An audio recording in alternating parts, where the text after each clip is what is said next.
কি হয়েছে যে ওটাকে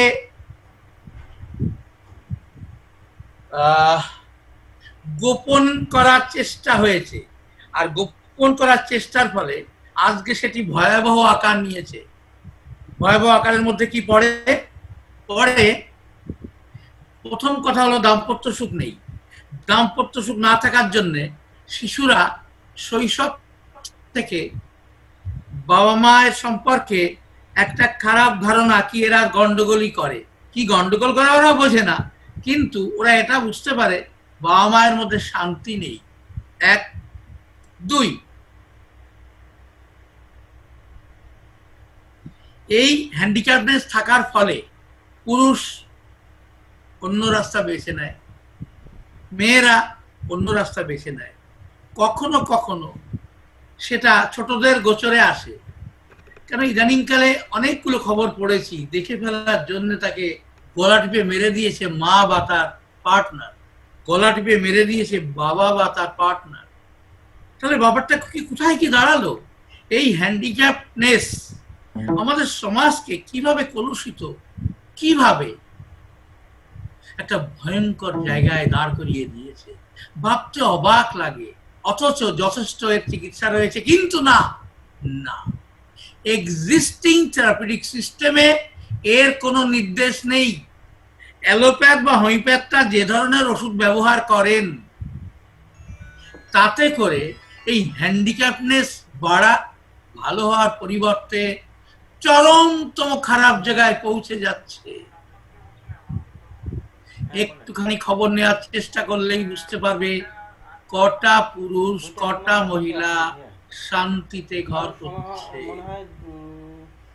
আবার ঠিক উল্টো কথা, অতিমাত্রায় চাহিদা থাকবার জন্যে পরিবারে আমার ফোনটাকে বন্ধ করা যাবে না, কারণ ওই যে ছেলেটা যে দারুণ কেস দেখাবে, ও যদি আসতে না পারে তাহলে ও আমাকে ফোন করবে, ও আমাকে বলবে, আমি বলবো, যদিও কেসটা আমি মোটামুটি জেনে ফেলেছি, কিন্তু কেসটা এতটাই ইন্টারেস্টিং যে আমার নিজেরই ভালো লাগছে ওর কেসটা প্রেজেন্ট করতে। দারুণ, দারুণ মানে দারুণ। তাহলে এই যে অতিমাত্রায় যাদের চাহিদা, সেই চাহিদার কারণে অনেক ঘর ভেঙে যাচ্ছে। সেই কারণে তাকে নোংরা রাস্তা বেছে নিতে হচ্ছে। আমি এক কথায় বলতে পারি, এই যে স্পেশালিটি, এই যে ফিজিক্যালি চ্যালেঞ্জ যা চোখে দেখা যায় না, এই ব্যাপারটা কিন্তু পৃথিবীতে ৯৯টা দোষের জন্য দায়ী। হিন্দুরা বুঝবে, তোমরা হয়তো বা বুঝবে যে রামায়ণ মহাভারতে যে যুদ্ধ হয়েছিল সেটাও কিন্তু নারী ঘটিত কারণে। আজও সমাজে যত রকম পাপ কাজ হচ্ছে, যত রকম অন্যায় কাজ হচ্ছে, মেয়ে ঘটিত কারণে। একটা খবর একবার রিসেন্ট দেখেছি, অল্প বয়সী দুটো ছেলে অল্প বয়সী একটা মেয়েকে ত্রিকোণ প্রেমের কারণে ডেকে নিয়ে ধর্ষণ করে খুন করেছে। এটাও কিন্তু ফিজিক্যালি চ্যালেঞ্জড দেখা যায় না। কেন? এই অতিমাত্রায় উত্তেজনা। ওকে চাই, ওকে না চাইলে জীবনটা বৃথা, ওকে না পেলে। তাহলে আমরা পারি, real homeopath, yes, real homeopath can do a lot for solving this physically challenged behavior.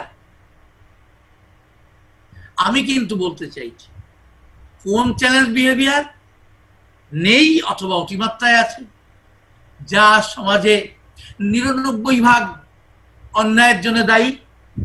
পৃথিবীর সব দেশে, ইন্ডিয়া না, বাংলাদেশ না, আমেরিকা না, পৃথিবীর সর্বত্র, কারণ কোথাও কোনো প্রপার ট্রিটমেন্ট হয় না রিয়েল হোমিওপ্যাথি ছাড়া। গায়ে দাগ হয়েছে, ওষুধ আছে, খাইয়ে দাও, সেক বেড়ে যাবে। গায়ে চুলকানি হয়েছে, সেরে দাও, সেক বেড়ে যাবে। তাহলে এর জন্য কোনো সাধারণ মানুষ দায়ী নয়, এই বিষ তো বলে দিয়েছে ডাক্তারবাবুরা। এর প্রতিকার কিভাবে হবে আমার জানা নেই। তবে যদি তোমরা যারা শুনছো এই কথাগুলি, তোমরা যদি মানুষকে এভাবে দেখো যে একটি শিশুর মধ্যে এই উগ্রতা কিছু চোখে পড়েছে কিনা, একটি মহিলা তার স্বামীকে নিয়ে খুশিতে নেই, সংসারটা ভেঙে যাবে, বুঝে নাও কি কারণে ভেঙে, ওই দিলীপবাবু এসে গেছে, আরে এটা কোনো 8টাও বাজেনি, দিলীপবাবু কেসটা কি জন্ডিস, দিলীপবাবু এসে গেছে। আজকে আমি খুব গুরুত্বপূর্ণ কথা বলছিলাম দিলীপবাবু, আপনি পরে, আমি কিন্তু 3-4 মিনিট পরে শুরু করেছি, খুব গুরুত্বপূর্ণ কথা, খুব গুরুত্বপূর্ণ কথা, খুব গুরুত্বপূর্ণ সারা পৃথিবীর জন্য, পৃথিবীর 99% অন্যায় যে কারণ ঘটিত, রামায়ণ মহাভারতের যুগ থেকে যে কারণ ঘটিত, সেই ফিজিক্যালি চ্যালেঞ্জ বিষয়টা কিন্তু এসেছে, সরি হ্যাঁ, এই আমাদের ডাক্তারবাবুদের বদান্যতায়, ডাক্তারবাবুদের ভুল ধারণার জন্য। তারা কি করেন, তারা দ্রুত একটা মানুষকে সুস্থ করতে চান, সুস্থ করতে গিয়ে তাদের উত্তেজনাকে বাড়িয়ে দেন, তারা বিভিন্ন সমাজের অন্যায়ের জন্য দায়ী। সারা পৃথিবী জুড়ে ভাবতে ভাবতে বড় দুঃখ লাগে, খারাপ লাগে, শুধু একটা কারণ, সেটা হলো সেক্সুয়াল প্রবলেমের কারণে পৃথিবীতে 99.99% অন্যায় দায়ী। আর সেই অন্যায়গুলো করেন ডাক্তার বাবুরা, সেই অন্যায়গুলোর জন্য দায়ী শিক্ষা ব্যবস্থা, সেই অন্যায়গুলোর জন্য দায়ী sexual lack of alertness regarding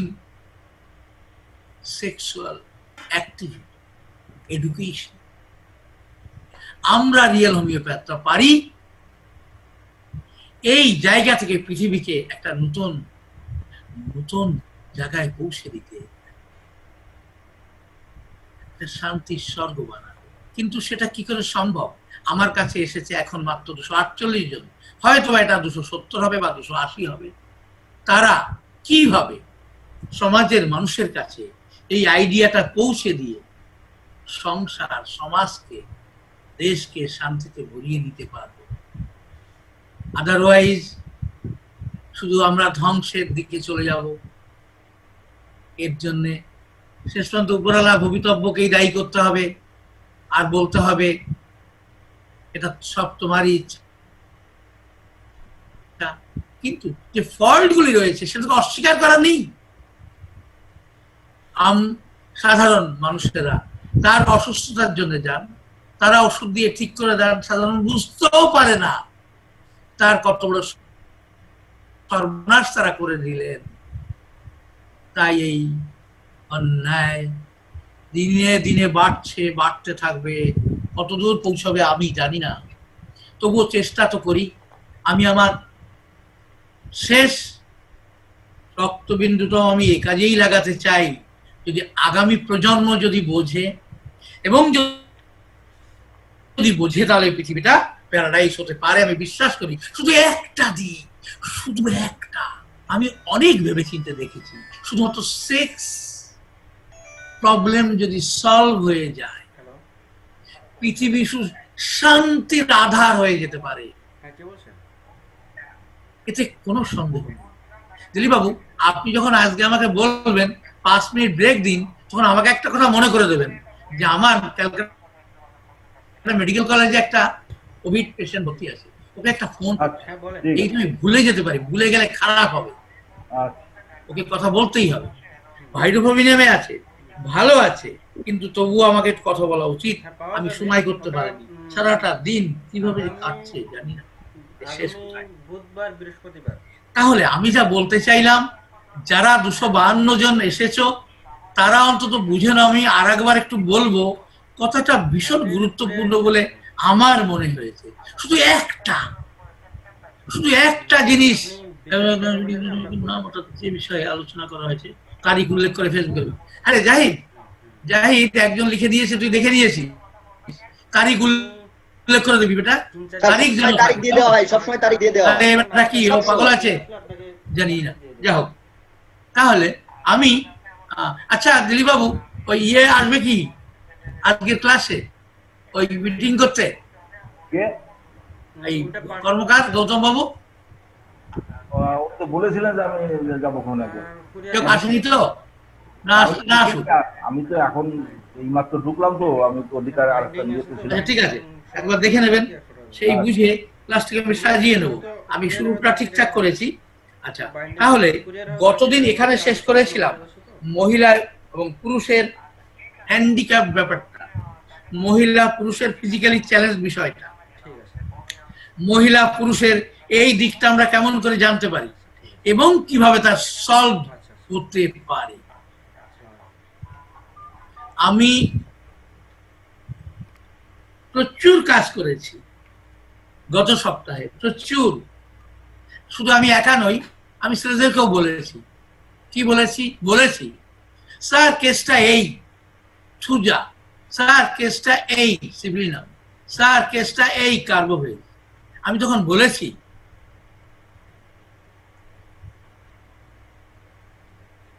আচ্ছা তুমি তো এগুলি সব নিয়ে এসো, দারুণ, তুমি একবারও জানবার চেষ্টা করেছো ছোটবেলা থেকে ওর মধ্যে রিপ্রোডাক্টিভ সিস্টেম অ্যাকচুয়ালি সেক্সুয়ালের বিষয়টা কতটুকু কি জেনেছো? স্যার ওইটা জানা হয় বা জেনেছি, স্বাভাবিক ছিল। এই স্বাভাবিক শব্দটা শুনলে আমার মাথাটা কিরকম গরম হয়ে যায়। লোকে জিজ্ঞেস করলে আচ্ছা আপনার সেক্সটা ঠিকঠাক ছিল? আর স্বাভাবিক ছিল, ব্যাস। আমার ডাক্তার ছেলেরা বললো স্যার স্বাভাবিক ছিল। মনে হয় কাছে থাকলে দু মুখ চড়িয়ে লাল করে দিতাম। স্বাভাবিক বলে কোনো কথা হয় না। স্বাভাবিক শব্দটা ডিকশনারিতে আছে, ওটা মিথ্যা কথা। স্বাভাবিক রিলেটিভ একটা টার্ম, কোনো কিছু স্বাভাবিক হয় না। তাহলে কি জিজ্ঞেস করতে হতো? জিজ্ঞেস করতে হতো কত কম বয়স থেকে ছেলেদের বেলায় আপনার মধ্যে শারীরিক উত্তেজনা দেখা দিয়েছিল। হ্যাঁ হ্যাঁ দেখো, আমি তো পরে, এই হলো কোথায় কার্বোভেজ এবং কোথায় হাইড্রোফোবিনাম। আজকে কিন্তু আমি একদম একদম কমপ্লিট লাইন অফ ডিমার্কেশন আজকে আমি এঁকে দিতে চাই। এটা হলো শুধুমাত্র কার্বোভেজ, এটা হলো শুধুমাত্র হাইড্রোফোবিনাম। যদি কিন্তু নতুবা বলে কিছু থাকবে না আজকের পরে। পশুপতি বাবু, ডাক্তার বাবু মানে ধরতে হবে। হ্যালো, আমি তো ভালো আছি, আমি তো জানতাম আপনি মারা গেছেন। আচ্ছা শুনুন, কালকে কথা বলবেন, এখন রেখে দিন, কালকে সকাল 11টায় কথা বলবেন। ফোনটা যে খোলা রাখতে হবে, আমি দুঃখিত যে এইভাবে আমাকে ডিস্টার্ব হতে হবে। ডাক্তার দেখে ধরলাম, না ধরতাম না। ভাবলাম তো কেউ লিঙ্ক পাচ্ছে না, ঢুকতে পারছে না, তাই। তাহলে আমরা একটু পরে এই ব্যাপারটাকে একদম পুরোপুরি লাইন টেনে দেবো।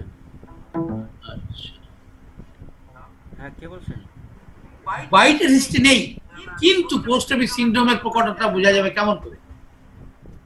তার জন্য আমি কিছু কথা লিখেছি, এইটা কিন্তু ইচ্ছা করলে লিখে নিতে পারো। সেটা হলো, আমি কি বললাম কথাটা আবার বলছি, হোয়াইটের হিস্ট্রি না পাওয়া গেলেও, হোয়াইটের হিস্ট্রি না পাওয়া গেলেও, হোয়াইটের হিস্ট্রি না পাওয়া গেলেও রেবিস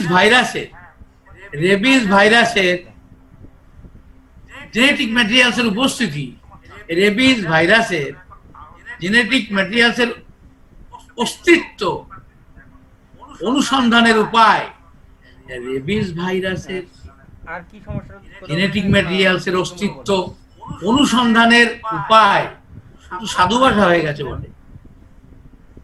আমি আবার বলি, হোয়াইটের হিস্ট্রি না পাওয়া গেলেও রেবিস ভাইরাসের জেনেটিক ম্যাটেরিয়ালসের অস্তিত্ব অনুসন্ধানের উপায়। এবিসি করে আমি লিখেছি, তোমরা যেমন খুশি লিখো। নাম্বার এ, পরিবারের কেউ না কেউ জন্ম থেকে, পরিবারের কেউ না কেউ জন্ম থেকে মৃত্যু পর্যন্ত,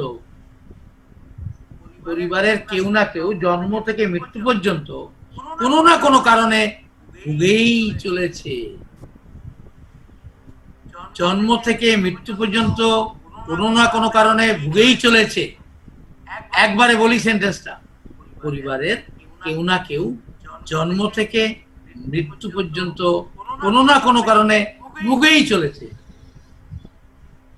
বি নাম্বার, মা এবং অথবা বাবা কোনো কারণ ছাড়া,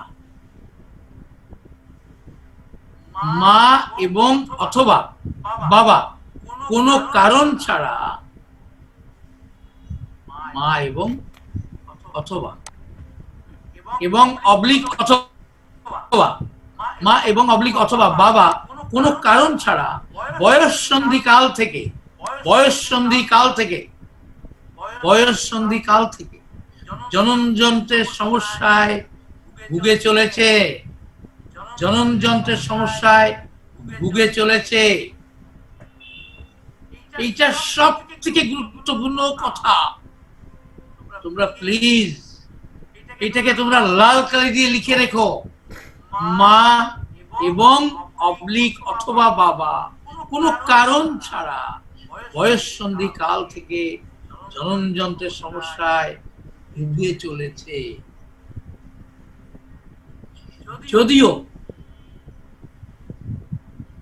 যদিও আর্লি লাইফে উল্লেখযোগ্য কোনো সমস্যা ছিল না, যদিও আর্লি লাইফে উল্লেখযোগ্য কোনো সমস্যা ছিল না, যদিও আর্লি লাইফে উল্লেখযোগ্য কোনো সমস্যা ছিল না। এই কথার মানে কি?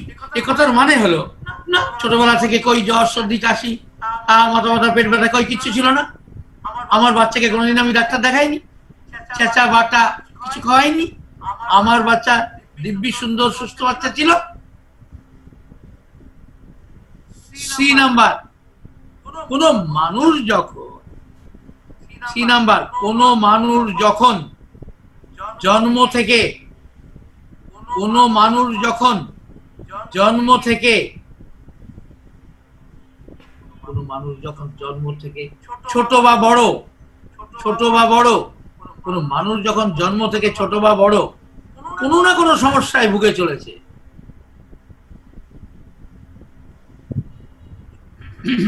কোন মানুষ যখন জন্ম থেকে ছোট বা বড় কোনো না কোনো সমস্যায় ভুগে চলেছে, কমা, আবার কখনো হসপিটালে ভর্তি হতে হয়েছে, আবার কখনো হসপিটালে ভর্তি হতে হয়েছে, গাড়ি। এক কথায় মানুষটি সমগ্র জীবনকালে, এক কথায় মানুষটি সমগ্র জীবনকালে, এক কথায় মানুষটি সমগ্র জীবনকালে একসঙ্গে 7টি দিনও সুস্থ জীবনযাপন করেননি। এক কথায় মানুষটি সমগ্র জীবনকালে একসঙ্গে 7টি দিনও সুস্থ জীবনযাপন করেননি। ডি নাম্বার, 271 জন এসে গেছে, এবার ডেকে নেওয়া উচিত। দিলীপবাবু আর একটু পরেই কমতে থাকবে নম্বর, নাকি আপনার কি মনে হয় 280 হবে? দিলীপবাবু আর হওয়ার সম্ভাবনা কম। কম স্যার, কমলে কমবে, কমলে কমবে, কমলে তার আমাদের লস নেই না। না মানে সবাই যদি যদি কেউ যদি কেউ দুধ বেচে মদ কিনে খায় তাহলে আমরা কিছু করতে পারবো কি? ঠিক, ঠিক আছে, তবুও দেখি, চেষ্টা তো করি বেটা। আপনি আপনার মতো শেষ করেন, তারপরে কথা হবে। না ওই কেসটা ডেকে নে বেটা, কেস ডেকে নেবো, আপনি এই টপিকটা শেষ করেন। এই টপিক পুরে বড়, অনেক বড়। মাঝখানে ব্রেক হয়ে গেলে মুশকিল, স্যার, লাইন কেটে যায়। আমি যে পয়েন্ট গুলো বলেছি সেই পয়েন্ট গুলো সম্বন্ধে ধারণা করতে হবে। ব্রেক কি আছে বল? কিছু ব্রেক নেই। পয়েন্ট যতটুকু লেখা লেখা শেষ। না আরো আছে, কিন্তু সে অনেক। কি করবি? আচ্ছা হোক জাহিদ, না স্যার, আগে কাজটা সেরে নেই, সেরে নেবো। পরে মজা লুটি, আগে কাজটা সেরে নেই। এখন ক্লাস হচ্ছে, কিছু বলবে? ক্লাস হচ্ছে এখন। তুমি কি স্টুডেন্ট? সিভিটাই চলবে। হ্যাঁ, ওই ঘন ঘন হ্যালো? চলবে। স্টুডেন্ট বলছে? স্টুডেন্ট, কোনো স্টুডেন্ট বলছে? না না, আর কোনো সমস্যা হলে অবশ্যই আমাকে বাকি এই নাম্বারে না পাইলো ওই যে 84 নাম্বারটা ওইটাতে ফোন দিবেন। আচ্ছা, তাহলে তাড়াতাড়ি বলতে হবে। পরের নাম্বার, জীবনের শুরু থেকে কমজোরি, মানে ডি নাম্বার, জীবনের শুরু থেকে কমজোরি, এমনকি বুকের দুধটাও টেনে খেতে পারেনি। জীবনের শুরু থেকে কমজোরি, এতটাই কমজোরি বা এমনকি বুকের দুধটা মায়ের বুকের দুধটা যে টেনে খেতে হবে এই শক্তিটাও ছিল না। মাকে কি করতে হতো? বুকের দুধটা টিপে ওর মুখের মধ্যে দিতে হতো। আচ্ছা, একটু বড় হয়ে বসে বসে খেলতো, দৌড়ঝাঁপ করতে পারতো না। জীবনের শুরু থেকে কমজোরি, এমনকি বুকের দুধটাও টেনে খেতে পারেনি। গাড়ি একটু বড় হয়ে বসে বসে খেলতো, কমা দৌড়ঝাঁপ করতে পারতো না। পরের নাম্বার ই, জীবনের শুরু থেকে খুব ঠান্ডা স্বভাবের। জীবনের শুরু থেকে খুব ঠান্ডা স্বভাবের, কমা ভীষণ শুভবুদ্ধি সম্পন্ন, কমা ভীষণ শুভবুদ্ধি সম্পন্ন, কমা বিবেক বিবেচনা ততোধিক, কমা বিবেক বিবেচনা ততোধিক, কমা দায়িত্ব এবং কর্তব্যবোধ অতুলনীয়। দায়িত্ব এবং কর্তব্যবোধ অতুলনীয় ইত্যাদি। বিভিন্ন গুণ সারা জীবন অপরিবর্তিত রয়েছে। বিভিন্ন চরিত্রের বিভিন্ন গুণ সারা জীবন অপরিবর্তিত রয়েছে। পরের নম্বর এফ,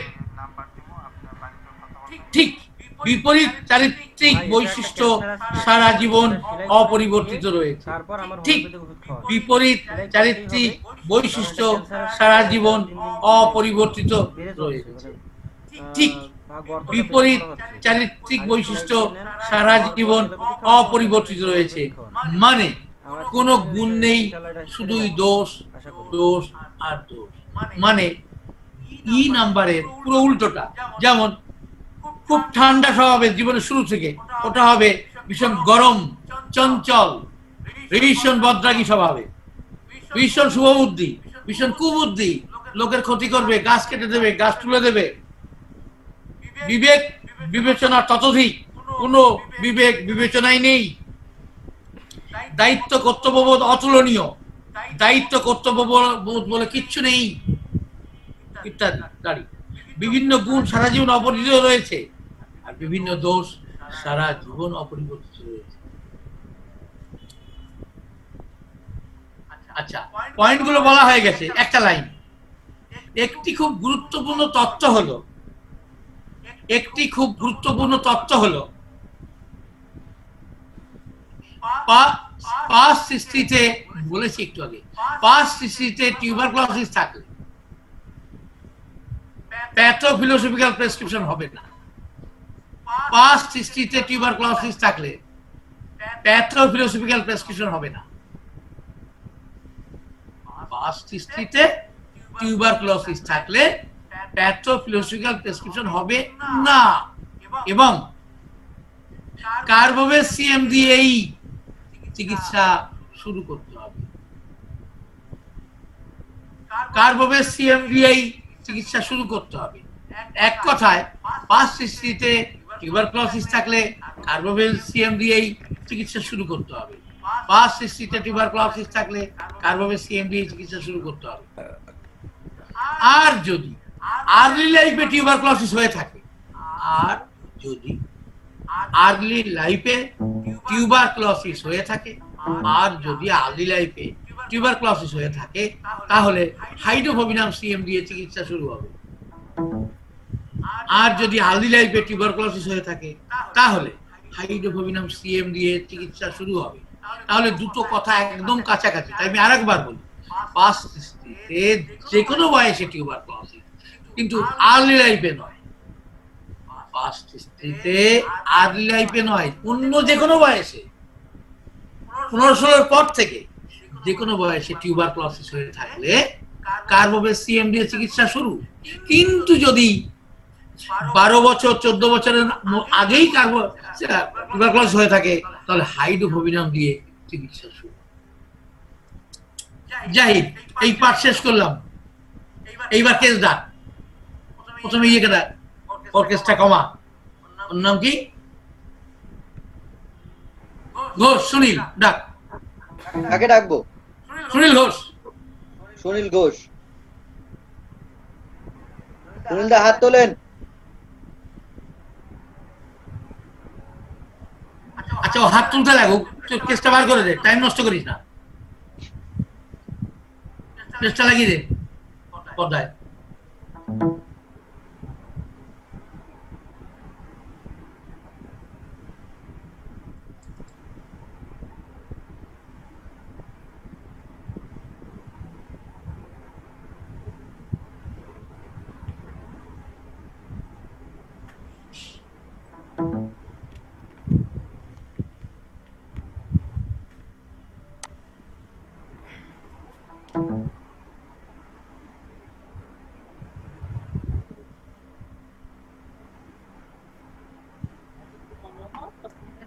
সুনীল কথা বল।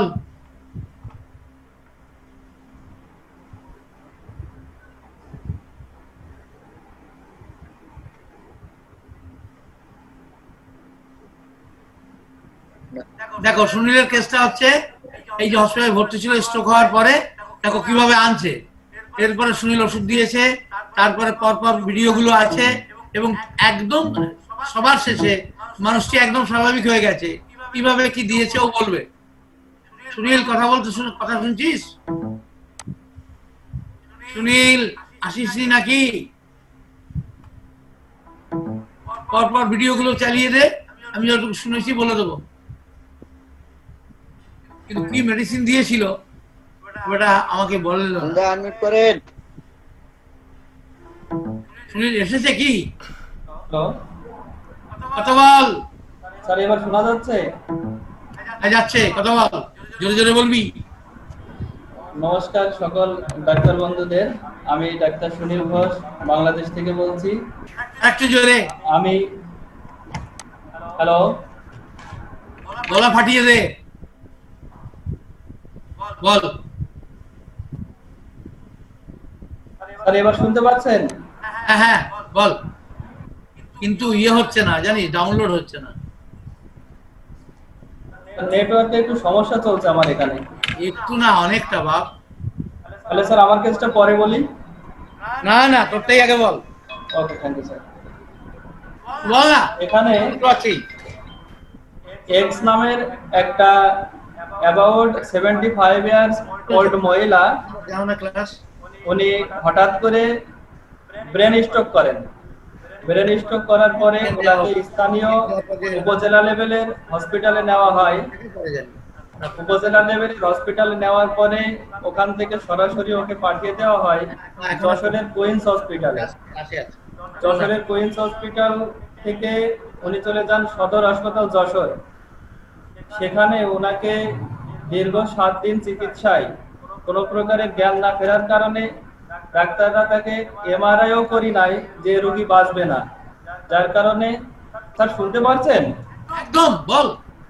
যার কারণে ওনাকে নাক থেকে রাইস টিউব এবং ক্যাথিটার খুলে দিয়ে বাড়িতে পাঠিয়ে দেওয়া হয়। দেখুন হাতে ক্যানোলা লাগানো আছে। যাই ভাই, আগের ছবিটা দেন, প্রথমটা। তার আগেরটা দে, তো ভালো হয়ে গেছে। এটা তো একদম লাস্ট, একদম। হ্যাঁ, এইটা তো। এই অবস্থাতে রোগীটা আমার কাছে আসে। তো ওনার কোনো রকম জ্ঞান থাকে না এবং মুখে কিছু খাবার দিলে সেটাও খেতে পারে না। এমতো অবস্থায় ওনার নাক থেকে রাইস টিউব খুলে দেওয়ার অর্থ এটাই দাঁড়ায় যে রোগীটা বাড়িতে যাবে আর মারা যাবে, তাকে কবর দিতে হবে।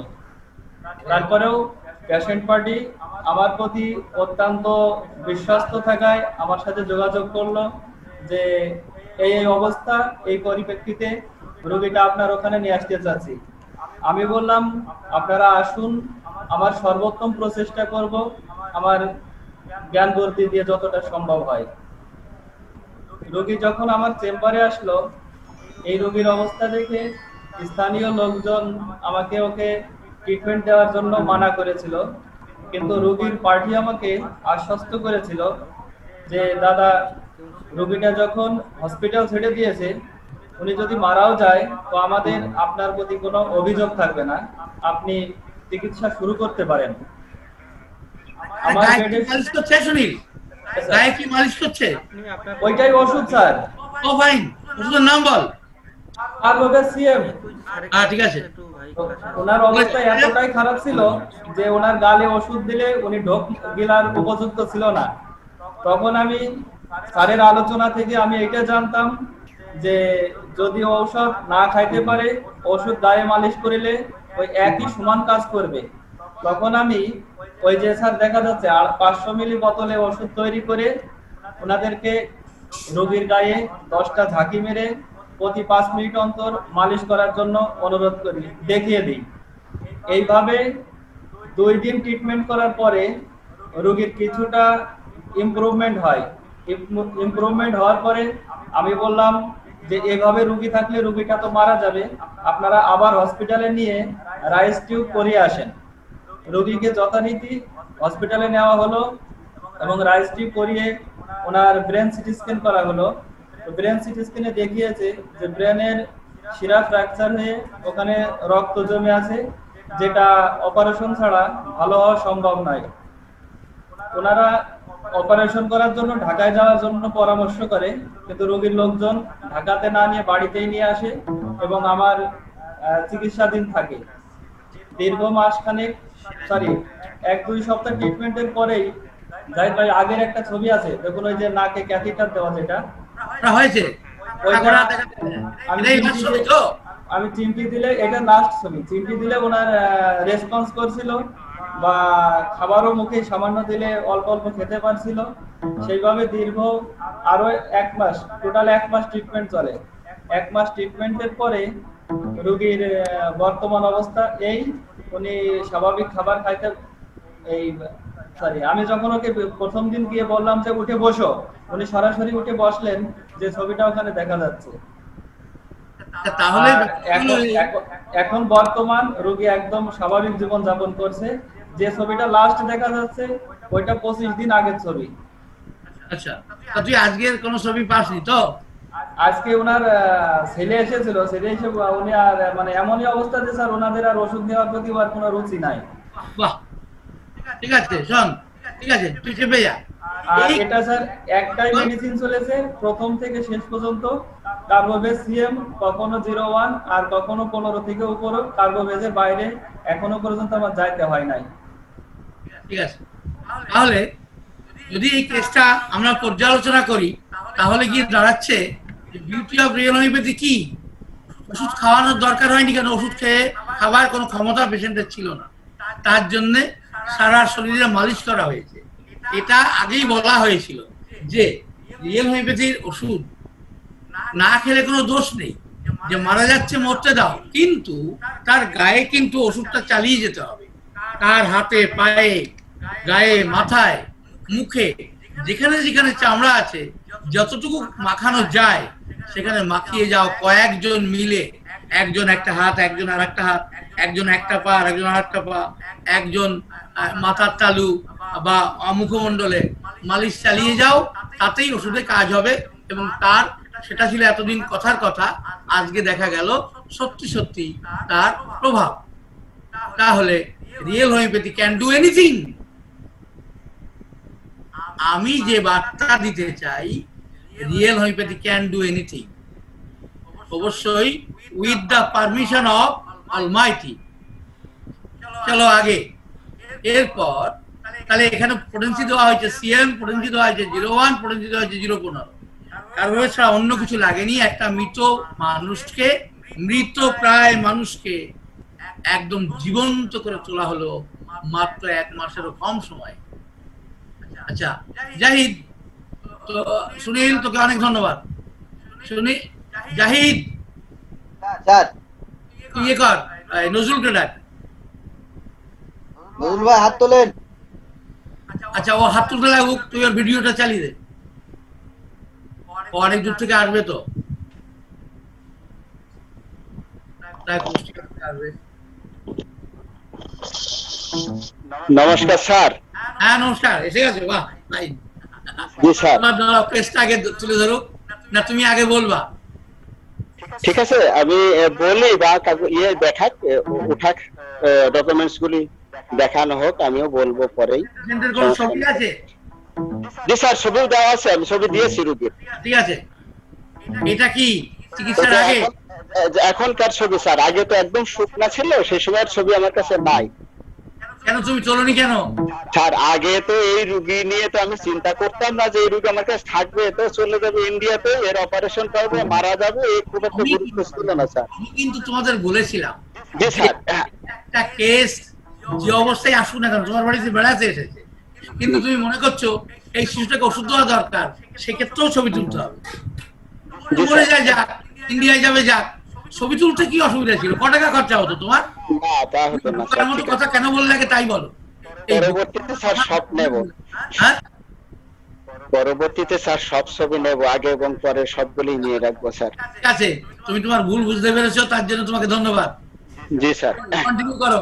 তুমি এই কেসের ছবিটা খুব বড় নয়, বড় হলো ও রিপোর্ট বলো। প্রথম কি পেলে তুমি? বয়স কত মানুষটা? 53 বছর বয়স, কুষ্টিয়াতে বাসা।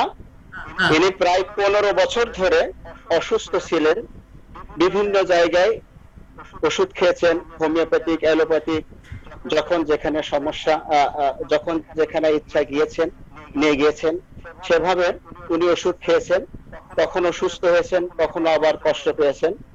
এইভাবে ওষুধ খেয়ে প্রায় 15 বছর ধরে পার করে প্রায় 2-2.5 বছর আগে উনি খুব বেশি অসুস্থ হয়ে যায়।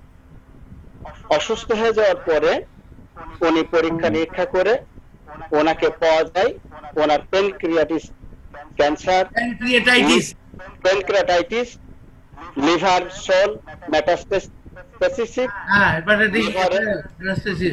লিভারে ক্যান্সার, সঙ্গে সঙ্গে তার কিডনিতে ক্যান্সার, সেখান থেকে কিডনি করলো।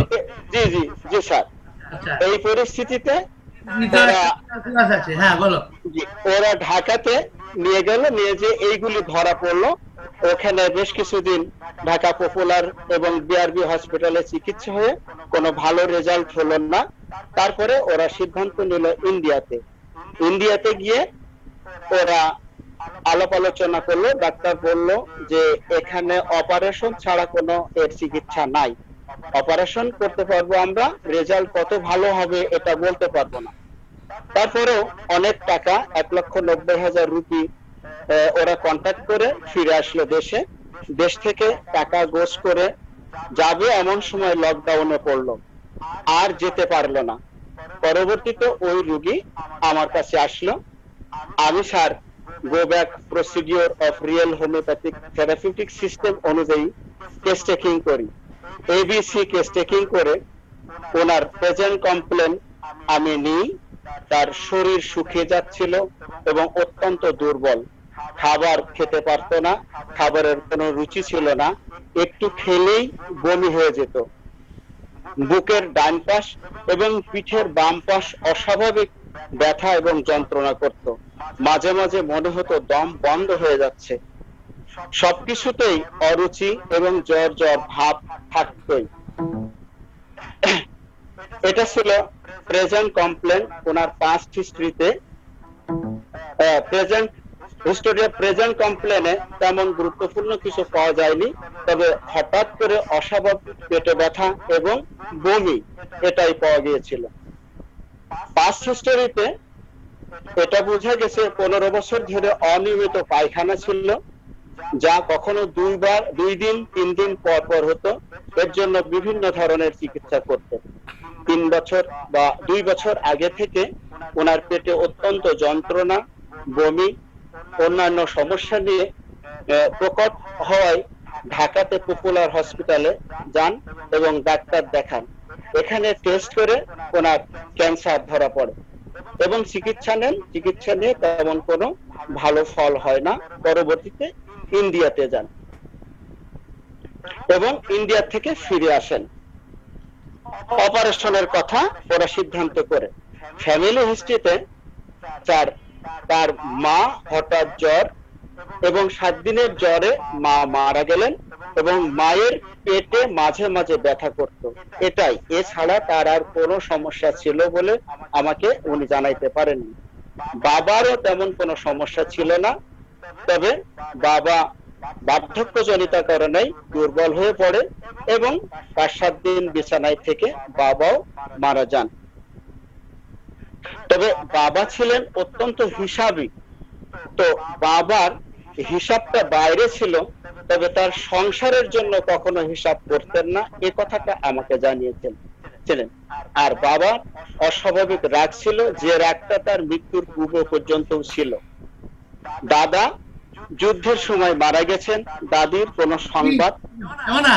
তুমি ইয়ে করো, তুমি ওই রুগীর আর্লি লাইফের ফিলসফির উপর জোর দিয়ে ফিলোসফি অফ আর্লি লাইফে চলে আসছে। আমি এখানে রুগী ছোটবেলা থেকেই টাকা জমাতেন স্যার, টাকা জমানোর অভ্যাস অত্যন্ত ছিল।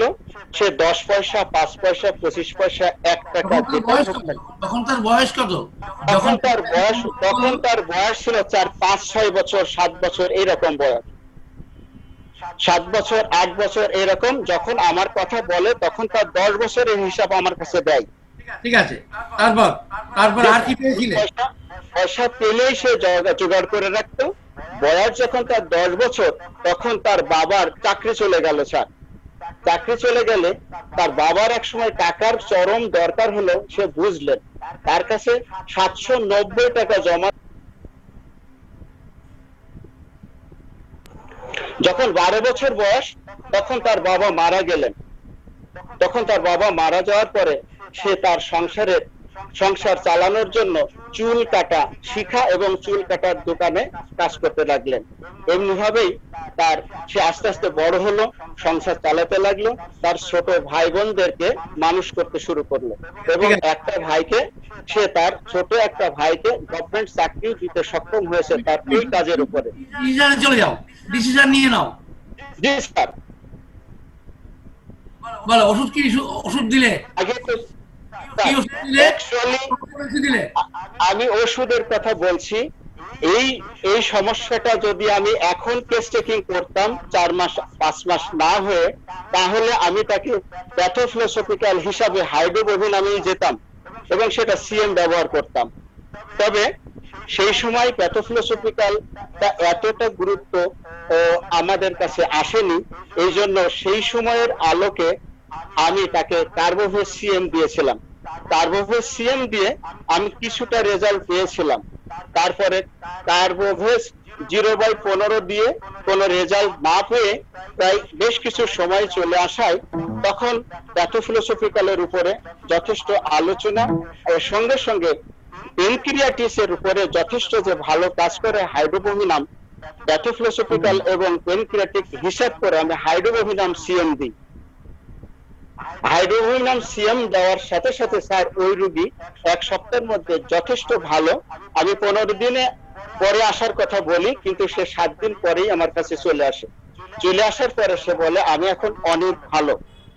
তো আমি হাইড্রোবোভিনাম এইভাবে তার রিপিট করেছি 3-4 বার। যতক্ষণ হাইড্রোবোভিনাম সিএম এ কাজ করেছে আমি চালিয়ে গেছি স্যার। মাঝে মাঝে প্লাসিবো, মাঝে মাঝে হাইড্রোবোভিনাম সিএম, এভাবে চালিয়ে স্যার রোগী অনেক ভালো হয়ে যায়। তারপরে আমি 0/এ আসি স্যার। এখন পর্যন্ত 0/এ চলছে। রোগী রিপোর্ট আমি দিয়েছি আমার কাছে এই 4 মাস। জাহিদ, লেটেস্ট রিপোর্ট দেখা। লেটেস্ট রিপোর্ট ওখানে রয়েছে। আগে ছিল স্যার তার পেনক্রিয়াটাইটিস, হেপাটিক সোল মেটাস্টেসিস, তারপরে কিডনিতে প্রবলেম। এখন তার স্যার জি স্যার, এখন তার কোনো সমস্যা নাই রিপোর্টে। আচ্ছা, পরের পেজে যা, পরের পেজ। এটাই একটাই পেজ? এটা স্যার লাস্ট পেজ, এটা স্যার লেটেস্ট। এটা সবথেকে লেটেস্ট স্যার। ঠিক আছে, বড় করে দে। 3-4 দিন আগে করা স্যার এটা। তাহলে এখন দেখা যাচ্ছে pancreas main pancreas not dilated, uniform, দারুন, প্যানক্রিয়াস ঠিক হয়ে গেছে। লিভার গল ব্লাডার ঠিক হয়ে গেছে, জি স্যার। হয়েছে শুধু এনলার্জ প্রস্টেট, ওটাও চলে যাবে। জি স্যার। নজরুল তুমি ছেড়ে দাও, আমি এবার এই সম্পর্কে যা বলার আছে আমি বলছি, তুমি শুনে দাও। ওকে স্যার, অনেক ধন্যবাদ sir. Again, the beauty of real homeopathy, কোথায় নিওপ্লাজম মানে ক্যান্সার, প্যানক্রিয়াসের ক্যান্সার, কিডনিতে ক্যালকুলাস, তারপরে লিভারে মেটাস্টেসিস হয়েছে, একটা ভয়ঙ্কর কেস। ভয়ঙ্কর মানে ভয়ঙ্কর, এর সামনে শুধু মৃত্যুই খোলা ছিল, অথচ হাইড্রোফোবি নাম তাকে কোথায় পৌঁছে দিল। আমি জানি না পৃথিবীর কোন থেরাপিউটিক সিস্টেমের কাছে ব্যাখ্যা আছে কিনা, ইনক্লুডিং ক্লাসিক্যাল হোমিওপ্যাথি। তোমরা যারা আজকের এই ঐতিহাসিক ক্লাস করছো, তারা এই যে প্যানক্রিয়াটিক ক্যান্সার, যেখানে লিভার মেটাস্টেসিস হয়েছিল, দেখো কিচ্ছু নেই, কিচ্ছু নেই। একে একে কি বলা যাবে? একে মিরাকেলও বলা যাবে। এটা রিয়েল হোমিওপ্যাথির জন্য একটা কমন ফেনোমেনা, একটা কমন ঘটনা। কেমন? তাহলে তাহলে রিয়েল হোমিওপ্যাথি কি পারে না? আজকে নজরুল যে কেসটা প্রেজেন্ট করলো, really I am thankful to him, যে কি কেসে মাই গুডনেস, রিয়েলি আমি মনে করি আজকে যারা এই ঐতিহাসিক ক্লাস উপস্থিত আছে, তারা বুঝতে পারবে তারা কি শিখতে এসেছে এখানে, তারা কি পারবে আর কি পারবে না, তাদের জন্য কি স্বর্ণালী ভবিষ্যৎ অপেক্ষা করছে। শুধু দরকার পড়াশোনা আর পড়াশোনা আর পড়াশোনা। আর আমার পথ নির্দেশ ব্লাইন্ডলি নয়, উইথ আই ওপেন ফলো করতে হবে, তাহলেই সবাই পারবে এমন ঘটাতে। আচ্ছা, এরপর হলো কি বলে নজরুল, তোমাকে অনেক অনেক ধন্যবাদ। আচ্ছা, নাম মালদা, মালদা শ্যামসুন্দর, শ্যামসুন্দর সাহা। ইয়েস, শ্যামসুন্দর সাহা। শ্যামসুন্দর সাহা, হাত দেখাও। হলো মুর্শিদাবাদের শ্যামসুন্দর সাহা। মুর্শিদাবাদ, মুর্শিদাবাদ। হ্যাঁ, শ্যামসুন্দর সাহা। আজকে দারুণ কেস, জবাব নেই। আনমিউট করো। শ্যামসুন্দর, কোথায় আছো তুমি? I must English, Unmute, হ্যাঁ। English, all this thing. Don't worry, my son. I must speak in English, as because it is a history, it is a historical class. I think for real homeopathy, it is a milestone also. শ্যাম সুন্দর ও বলেছিল ওর ইয়ের অবস্থা খুব খারাপ, নেটের অবস্থা খুব খারাপ, কিন্তু বলেছিল যে ও 8:30টার সময় ওর নেট ভালো হয়। কিন্তু আমার মনে হচ্ছে শ্যাম সুন্দর তুমি নিজে কথা বলো, অথবা আমার সঙ্গে ফোনে কথা বলো। শ্যাম সুন্দর আমাকে কল করো। হ্যালো, এস এস হ্যালো, হ্যাঁ শ্যাম সুন্দর, দারুন। হ্যালো, শ্যাম সুন্দর, হ্যাঁ, শ্যাম বলো, বলো। সুন্দর, হ্যাঁ হ্যাঁ স্যার, হ্যাঁ স্যার, নমস্কার, কথা বলবে, দাঁড়াও নমস্কার দাঁড়াও, স্যার। তুমি দাঁড়াও দাঁড়াও, কথা বলবে। আর জাহিদ, তুই ওর কেসটা তুলে ধর। ওই যে পা, 3টে পা একটা একটা করে দেখা, প্রথমে খারাপ পাটা দেখা। শ্যাম সুন্দর, এইটা কি বেরিয়ে গেছে নাকি? হ্যাঁ পুরোটাই বেরিয়ে গেছে, কাটা ছিল ভেতর অনেকটা। এটা পরে দেখাবি, তার আগেরটা। এইটাই প্রথম, এইটাই প্রথম। এটা ভিডিও আছে স্যার, ভিডিও ভিডিও দেখি দিয়েছো? কোনটা ভিডিও দেখি? যেটা ও বলছিল কতদিন আগে কাটাটা ফুটেছিল। আচ্ছা শোনো না, তুমি বলো, তুমি যেটা বল, আমি জিজ্ঞেস করছি বলো। একটি ছেলে, এর বয়স কত? 10 বছর। 10 বছর। আচ্ছা, এর কি হয়েছিল? পায়ে খেজুরের কাঁটা ঢুকে গেছিল তো? হ্যাঁ 3 মাস আগে, 3 মাস আগে স্যার। বলে যাও, এবার তুমি বলে যাও, আমি ধরিয়ে দিয়েছি, তুমি বলে যাও। হ্যাঁ আচ্ছা স্যার, এটা আমার কাছে স্যার এসেছিল 9/9/2020। হ্যাঁ, এর বাম পায়ের বুড়ো আঙুলে থাকে একটা খেজুরে কাঁটা ফুটে গিয়েছিল। হ্যাঁ, সেটা ভেতরে থাকে, অ্যালোপ্যাথি চিকিৎসা চলে 3 মাস ধরে, বিভিন্ন ডাক্তার দেখানো হয়। তারপরে সেটা ডাক্তারবাবুরা বলে এটা অপারেশন ছাড়া কোনো উপায় নাই। ওই জায়গাটা দিয়ে সবসময় পুঁজ, রস, রক্ত বাড়তো। পায়ের পাতাটা ফুলে অনেকটা শক্ত হয়ে গেছিল, যে ছবিটা দেখছেন অনেকটা শক্ত হয়ে গেছিল। হ্যাঁ, আচ্ছা, তারপরে ওর কেস চেকিং করে ওর পাস্ট হিস্ট্রিতে পেলাম রোগীর জন্মের পর থেকে 5 বছর বয়স এটা কি পর্যন্ত। খেজুরের কাঁটা? হ্যাঁ, এটা খেজুরের কাটা স্যার, খেজুরের কাটার প্রথম অংশটা, পাতার দিকটা। আরে দারুন, বলো বলো, তারপর বলো। এর পাস্ট হিস্ট্রিতে ছিল জন্মের পর থেকে 5 বছর বয়স পর্যন্ত প্রতিদিনই অসুখ করতো, একটা না একটা লেগেই থাকতো, কখনো জ্বর, কখনো পায়খানা, কখনো বমি, ঠান্ডা, সর্দি। ফ্যামিলি হিস্ট্রিতে ছিল অ্যালার্জি আর ঠান্ডা লাগার দাঁত, আর কিছু ওরা বলতে পারেনি। ঠিক আছে, ফিলোজফি অফ আর্লি লাইফ ছিল, হ্যাঁ, ওর ফিলোজফি আর্লি লাইফ ছিল, ও যখন মায়ের কোলে ছোট শিশু, তখন থেকে ওর রাজ, মায়ের ওর যখন খিদে পেত, ওর মা যদি কোনো কাজ করতো, বুঝে যাচ্ছে না? তুমি আরেকবার বলো, লাস্ট পার্টের কথাগুলো ভালো আসছে না, আরেকবার বলো, লাস্টের যে কথাগুলো বলেছো আরেকবার বলো। বলুন, ফিলোজফি অফ আর্লি লাইফ। হ্যাঁ বলো। হ্যাঁ, ওর আর্লি লাইফ ছিল, ওর যখন মায়ের কোলে ছোট শিশু, মায়ের বুকের দুধ দিতে দেরি হতো, হ্যাঁ, তাদের ভীষণ এবং দুধ নিতে চাইতো না, কথা মনে হচ্ছে আমরা দুই শুনতে হাত হবে না। মুঠো করে, খুব রাগ দেখাতো। আচ্ছা শোনো, খুব রাগ দেখাতো, মানে দুই পা দল্লাতো, দুই পায়ে পায়ে পা দল্লাতো। হ্যাঁ হ্যাঁ ঠিক, মানে খুব রাগ ছিল। বলো, তারপরে বাকিটা আমি বলে দেবো। হ্যাঁ, রাগ ছিল। ও কোনো অচেনা মানুষের কাছে যেত না, পরিবার কেন্দ্রিক ছিল, ফ্যামিলি ওরিয়েন্টাল। কিন্তু ফ্যামিলি ওরিয়েন্টাল মধ্যে মাকে বেশি ফেভার করতো, মাই ছিল সব। মানে কেউ কোনো খাবার দিলে, যখন বড় হয়েছিল 4 বছর 5 বছর বয়সে, কোনো খাবার দিলে মাকে না খাইয়ে, এখনো পর্যন্ত মাকে না খাইয়েও খায় না। এবং কেউ কোনো টাকা পয়সার হাতে দিলে সেটা মায়ের কাছেই জমা রাখতো, অন্য কাউকে দেয় না। হ্যাঁ, এবার ওর যে রাগটা ছোট্টবেলায় ছিল, আজকে 10 বছর বয়সে সে রাগটা এখনো আছে, এখনো রেগে গেলে সবকিছু ভাঙচুর করে, কাউরির কথা কোনো শুনে না, ভাষা খারাপ করে, এই অবস্থাটা এখনো পর্যন্ত আছে, ছোট্টবেলা থেকে আজও 10 বছর বয়স। ঠিক আছে, তোমার তোমার আর কিছু বলার আছে? শ্যামসুন্দর, তোমার কথা বন্ধ হয়ে গেছে। হ্যাঁ, কথা বলছি স্যার। বলো, আর কিছু বলবে? হ্যাঁ, মানে বলছিলাম যে এই 3টে কথার উপরে ওর প্যাথোফিলোজফিক্যাল প্রেসক্রিপশন করেছিলাম। তুমি দারুণ করেছো, দারুণ হ্যাঁ, করেছো। আজ পর্যন্ত রাগ আছে। হ্যাঁ, জন্মের পর থেকে অসুস্থ। নিজে ভিডিও করেছিল, ওই ভিডিওটা জাহিদকে হেল্প করো। জাহিদ, ওই ছেলেটা ওর কাটা বেরোবার সময় নিজে ভিডিও করেছে, যখন হ্যাঁ, দেখেন ওটা, হ্যাঁ হ্যাঁ, একটু টানেন। হ্যাঁ হ্যাঁ হ্যাঁ, এটা এই ভিডিওটা। ভিডিওটা তুই ইয়ে চালু করে দেবে এটা। হ্যাঁ, ও নিজে বলছে যে আমার পায়ে যেন কেউ থাবা মারছে, কেউ আমার পেছন থেকে ধাক্কা মারছে। হাইড্রোমিনাম দেওয়ার কত পরে? সন্ধ্যে বিকেলে মানে বিকেল 6টার সময় 3 ডোজ, মানে 15 মিনিট পর পর 3 বার, আর সকালে 8টার সময় পর পর 3 বার, বেলা 11টার সময় বার হয়েছে। আচ্ছা, বেশ। মাত্র 14 থেকে 15 ঘন্টা সময় লেগেছে 3 মাস আগেকার ঢোকা কাটা। কিন্তু তুমি এটা বলো কি তুমি সিএম দাওনি, তুমি ভুল করে। হ্যাঁ, না না স্যার, সিএম দিয়েছি। প্রথমে দিয়েছিলে কি সিএমই? একদম ফার্স্ট প্রেসক্রিপশন সিএম, কোনো আগে কোনো ওষুধ দিইনি, এই ফার্স্ট প্রেসক্রিপশন সিএম।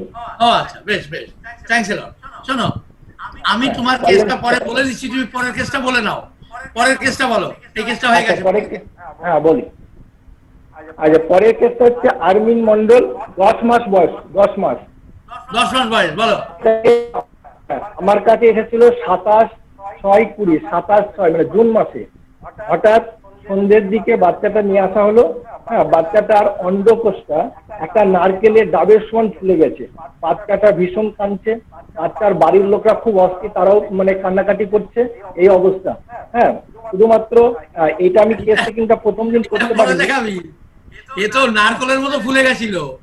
হ্যাঁ, নারকেল প্রথম দিনে ছবি করতে পারিনি, যেহেতু ভীষণ কান্না করছিল, বাড়ির লোক কান্না করছিল, আমার মানবিকতার ক্ষেত্রে আমি ছবিটা তুলতে পারিনি তখন। হ্যাঁ, আমি সেই অবস্থা, ওই যে বাচ্চাটার বাচ্চার পেটটা দেখান, পেটটা কাটা আছে। হ্যাঁ, পেট কাটা আছে, দেখতে পেয়েছি। বল, কেন পেট কেটেছিল? হ্যাঁ, এই আমি প্রথম দিন যখন আমার কাছে আসে, ওই শুধু পেট কাটাটা দেখে আমি একটু জিজ্ঞেস করলাম, বললো ও জন্মের 7 দিনের পরে পেটটা কাটা হয়েছিল, আর এনআইসিইউতে ছিল। স্যার ওইটা আমি বলছি, মানে ওইটার উপরে বেস করে আমি কিন্তু হাইড্রোফোনের 0/3 তখন দিয়েছিলাম, মানে বাহ, 5 মিনিট পর খাইছি, হ্যাঁ 5 মিনিট পর পর, কোনো কথাটা বলছিল না গার্জেনরা, শুধু ওইটুকু চোখে দেখে সামান্য একটা কথার উপর নির্ভর করে আমি হাইড্রোফোনের 0/3, যেহেতু জুন মাস তখন প্যাথোফিজিক্যাল জানতাম না স্যার, তাই আমি 5 মিনিট পর পর ওকে আমি আধ ঘন্টা খাই, আধ ঘন্টার মধ্যে বাচ্চাটা কান্না চুপে যায়, ঘুমিয়ে যায়। তারপরে বাড়ির লোকের সাথে কথা বলি, বাড়ির লোকেরা বললো যে 5-6 মাস আগে থেকে, হ্যাঁ এটা অল্প অল্প হয়, অ্যালোপ্যাথি চিকিৎসা চলে, ডাক্তারবাবু বলে হার্নিয়া হয়েছে, বাচ্চাটা একটু বড় হোক তারপরে অপারেশন হবে, এখন এর কোনো ওষুধ নাই, আর এত বয়স কম, এত তাড়াতাড়ি অপারেশন করা একটু রিস্ক থাকবে। হ্যাঁ, তারপর ওর কেস টেকিং এ পেলাম ওর মায়ের প্রথম ঋতুস্রাব ছিল খুব কষ্টকর, এবং ঋতুস্রাবের পূর্বে ছিল সাদা স্রাব। ফার্স্ট হিস্ট্রিতে পেলাম জন্মের পর এনআইসিইউতে ছিল, নাড়ি ছিঁড়ে গিয়েছিল, অপারেশন করতে হয়েছিল, মাথাটা স্বাভাবিকের থেকে অনেক অনেক বড় ছিল, আর খুব ঘন ঘন জ্বর, ঠান্ডা লেগে থাকতো, জিভে ঘা হতো, আর দিন রাত্রি কান্না করতো। ফ্যামিলি হিস্ট্রিতে পেয়েছিলাম বাবার বংশে টিবি, ক্যান্সার, অ্যালার্জি, প্যারালাইসিস, আর মায়ের বংশে পেয়েছিলাম ক্যান্সার, মুখ দিয়ে রক্ত ওঠা, কিন্তু কোনো জংশনের ইতিহাস বলতে পারেনি, কোনো বাইট এটা বলতে পারেনি। ওর ফিলোজফি অফ আর্লি লাইফ ছিল, মানে যখন ও কান্না করতো খুব, ওকে কোলে নিয়ে ঘুরলে ও সেটা ভালোবাসতো, চুপ করে যেত, সবার কোলে যেত, এটা ছিল টিডি। কিন্তু সবসময় একটা বিরক্তি ভাব, সবসময় একটা রাগ, খ্যান খ্যান করা, এটা ওর মধ্যে ছিল। ঠিক আছে, আর কিছু বলবে? এটার পরে হাইড্রোফোন 0/3 দিয়েছি, তারপরে 22 সাথে ওকে হাইড্রোফোন 0/6 দিয়েছিলাম। 0/6 দেওয়ার পর আমার কাছে যখন লাস্ট আছে, তখন লাস্টে দেখা কিছু না, হাইড্রোফোন 6 চলছে এখন। তুমি হাইড্রোফোনিয়াম প্রথম দিন সিএম না দিয়ে 0/3 দিয়েছিলে কেন? আমি তখন এত জানতাম না, তখন তো এটা জানতাম ঠিক আছে, বাকিটুকু আমি জানি। ঠিক আছে, তুমি ছেড়ে দাও শ্যাম। আচ্ছা ঠিক আছে, হ্যাঁ ঠিক আছে, দারুণ করেছো, আচ্ছা তোমাকে স্যার। ধন্যবাদ। স্যার একটু আশীর্বাদ করুন, আপনার যাতে অনুগামী থাকতে পারি এবং এই পথটাকে নিজের জীবনের বাকি দিনটা কাটাতে পারি এবং মানুষের যাতে উপকার করতে পারি। দারুণ, তোমাকে অনেক ধন্যবাদ, তুমি দারুণ, ঈশ্বরের অনেক বড় আশীর্বাদ পেয়ে গেছো তুমি। চলো আগে কথা হলো, এই কেস দুটো দেখলে এটা কিন্তু প্রচলিত ধারণার একদম অন্য পথে। ক্লাসিক্যাল হোমিওপ্যাথটা কি করে? সাইলেশিয়া খাইয়ে দেয়, বলে ও একদিন বেরিয়ে যাবে, একদিন বেরিয়ে যাবে, কথাটা সঠিক। কিন্তু এটা কি জন্য না, কাটা ফুটেছে সাইলেশিয়া, সে তোমার ফুটলেও তাই, তোমার বাপের ফুটলেও তাই, তোমার মানে গ্র্যান্ডফাদার ফুটলেও তাই, তোমার নাতির ফুটলেও তাই, কোনো বিজ্ঞান নেই। কিন্তু রিয়েল হোমিওপ্যাথি কি দারুণ করে প্রেসক্রিপশন করলো যে ও ভয়ঙ্কর বদরাগী, ভীষণ ভুগ্ধ, এবং এখনো বদরাগী আছে। তারপরে আর কি, ও মায়ের প্রতি বিশেষভাবে অ্যাটাচমেন্ট, হরিবল অ্যাটাচমেন্ট, মাকেই চায়, মায়ের কাছেই পয়সা জমায়। সো আমরা কাটা ফোটার জন্য যে প্রেসক্রিপশন রিয়েল হোমিওপ্যাথিতে হলো, তার নাম হাইড্রোফোবিনাম। পৃথিবীর কোথাও কোনো বইয়ে কেউ লিখে রাখেনি, কারণ কেউ জানে না হাইড্রোফোবিনাম খায় না, মাথায় দেয়। কি দারুণ ভাবে কাটাটাকে বার করে দিল মাত্র কয়েক ঘন্টার মধ্যে। মডার্ন সায়েন্স বলে যারা কলার উঁচু করেন, তারা 3 মাস ধরে কীর্তন করেছে কলকাতা বাজিয়ে, কিছুই করতে পারেনি, বলে কিনা অপারেশন করতে হবে।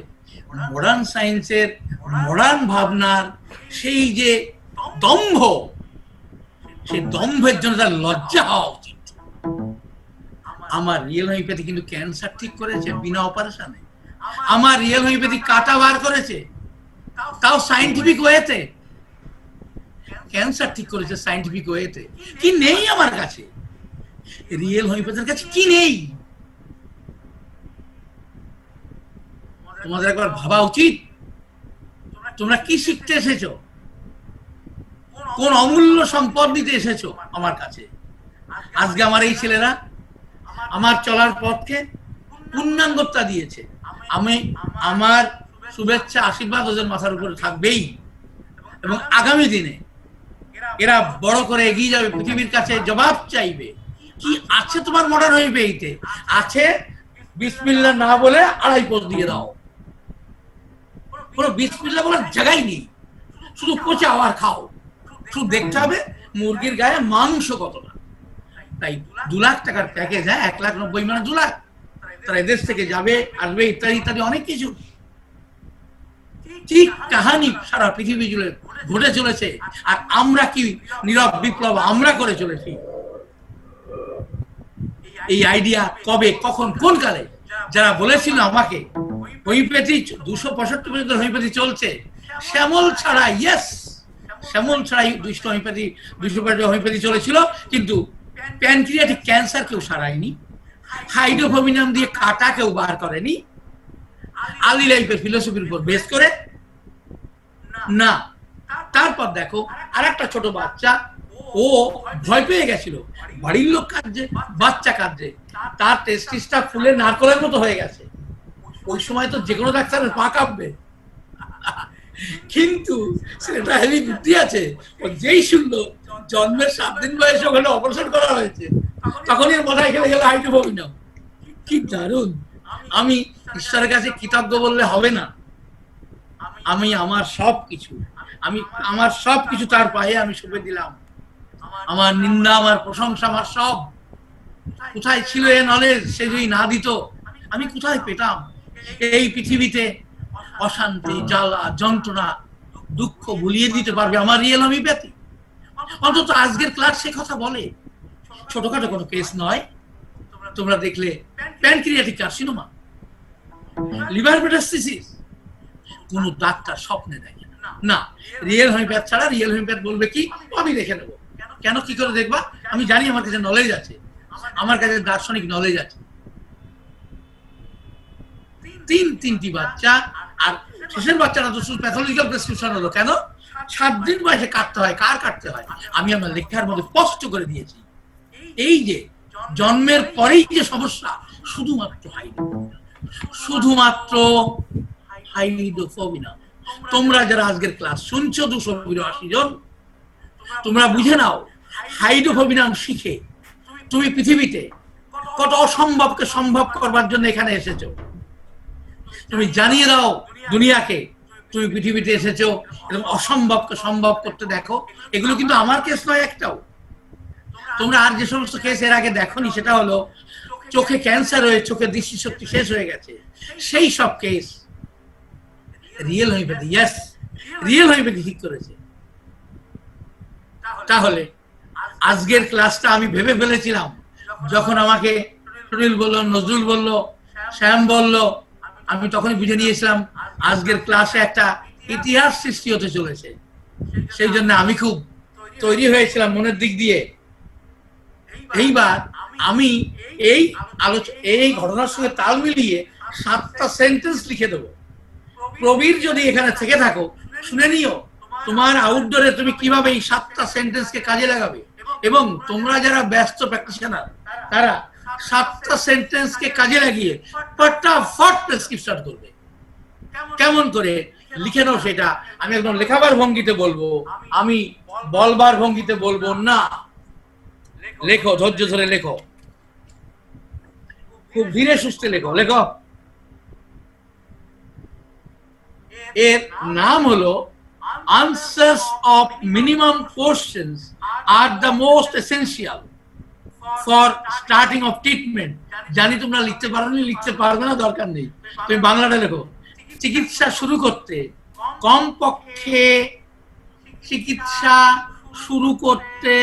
কমপক্ষে এইটুকু লেখো। রাজু তুই কি আছিস? তোকে সোমবারে লিখে দেবো না, তুই এইগুলো লিখে দে। এটাই সোমবারে লিখাতে চেয়েছিলাম, বুঝছিস? রাজু ফোন করে বিরক্ত করবি না।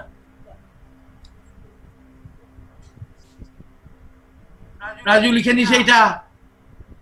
চিকিৎসা শুরু করতে কমপক্ষে যে প্রশ্নগুলির উত্তর জানতেই হবে, খুলে রেখে দাও, তা বেরিয়ে যাবে। চিকিৎসা শুরু করতে কমপক্ষে যে প্রশ্নগুলির উত্তর জানতেই হবে সেগুলি নিম্নরূপ। আবার বলছি, চিকিৎসা শুরু করতে কমপক্ষে যে প্রশ্নগুলির উত্তর জানতেই হবে সেগুলি নিম্নরূপ। এতক্ষণে নিশ্চয়ই লেখা হয়ে গেছে। প্রমথনাথ পণ্ডা ইংরেজি যখন বলবো তখন লিখবে, বাংলা লিখতে পারবে না জানি, ইংলিশে বলবো। নাম্বার 1, প্রথম প্রশ্ন, জন্মাবার পরেই উল্লেখযোগ্য কোনো ঘটনা ঘটেছিল কি? জন্মাবার পরেই উল্লেখযোগ্য কোনো ঘটনা ঘটেছিল কি?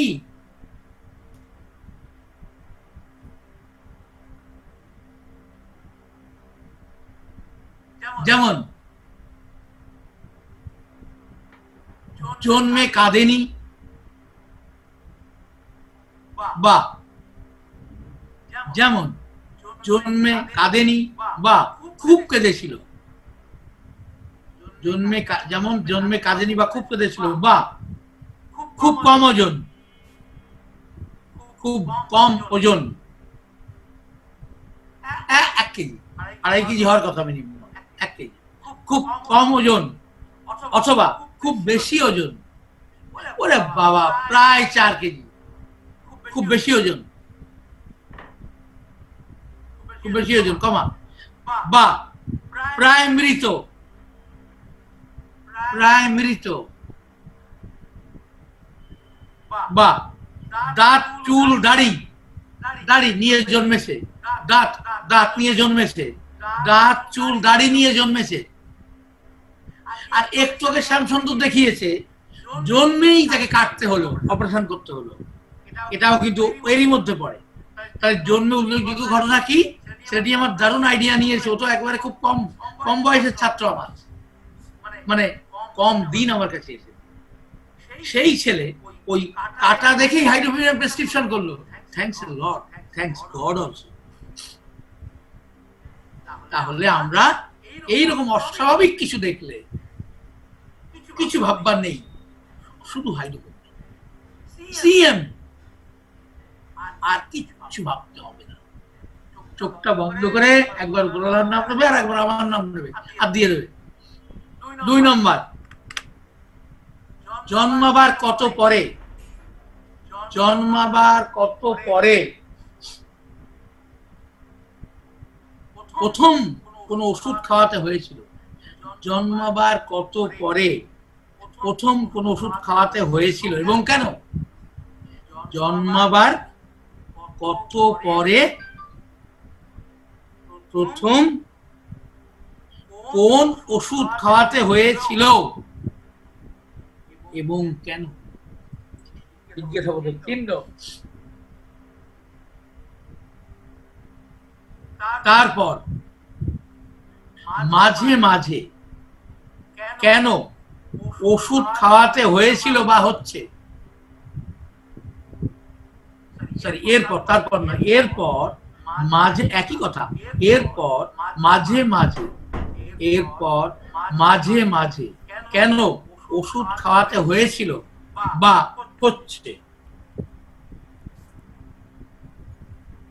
আমি একবার পড়ি, জন্মাবার কত পরে প্রথম কোন ওষুধ খাওয়াতে হয়েছিল এবং কেন, এরপর মাঝে মাঝে কেন ওষুধ খাওয়াতে হয়েছিল বা হচ্ছে, চিহ্ন। 3 নম্বর প্রশ্ন, জন্মাবার পরে কান্নাকাটির, জন্মাবার পরে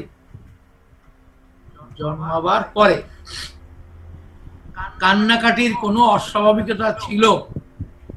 জন্মাবার পরে কান্নাকাটির কোনো অস্বাভাবিকতা ছিল কিনা? জন্মাবার পরে কান্নাকাটির কোনো অস্বাভাবিকতা ছিল কিনা এবং আছে কিনা, এবং আছে কিনা। ফজলুর রহমান, এখন ক্লাস চলছে, যদি তুমি মরে না যাও কালকে ফোন করো অথবা রাত 11টার পরে ফোন করো, আর যদি মরে গেলে তো হয়ে গেল, রেখে দাও। জন্মাবার পরে কান্নাকাটির কোনো অস্বাভাবিকতা ছিল কিনা? হয়েছে, জন্মাবার পরে কান্নাকাটির কোনো অস্বাভাবিকতা ছিল কিনা এবং আছে কিনা, এবং আছে কিনা। জিজ্ঞাসাবাচক চিহ্ন। কান্না করলে কিভাবে চুপ করানো যেত? কান্না করলে কিভাবে চুপ করানো যেত? কান্না করলে কিভাবে চুপ করানো যেত? কান্না করলে কিভাবে চুপ করানো যেত?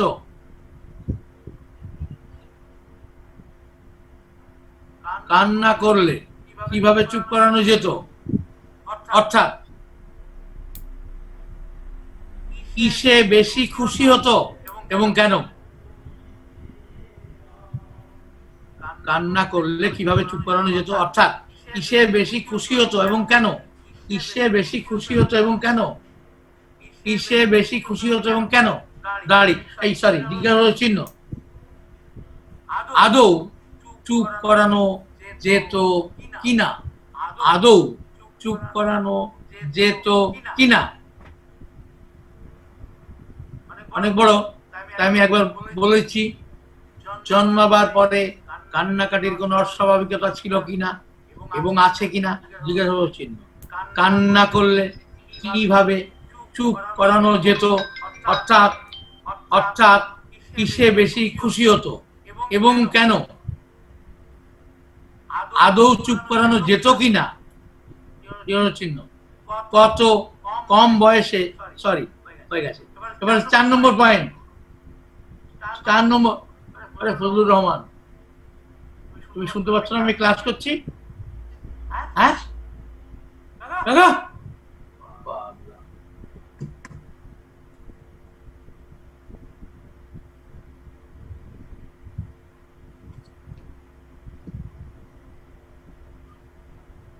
4 নম্বর, কত কম বয়স থেকে শরীরে যৌন কার্যকলাপের আধিক্য শুরু হয়েছিল? কত কম বয়স থেকে শরীরে কত কম বয়স থেকে শরীরে যৌন কার্যকলাপের আধিক্য শুরু হয়েছিল? কত কম বয়স থেকে শরীরে যৌন কার্যকলাপের আধিক্য শুরু হয়েছিল অর্থাৎ যৌন উত্তেজনা শুরু হয়েছিল। ছেলে এবং মেয়ে উভয়ের জন্যই করা যেতে পারে, কারণ এই ঘটনা বাচ্চাদের ওরা বোঝেই না, তবুও তার মধ্যে এটি দেখা যায়। বাচ্চা, একদম বাচ্চা, তবু বাচ্চা নয়, কিন্তু বয়স এখনো 5 হয়নি।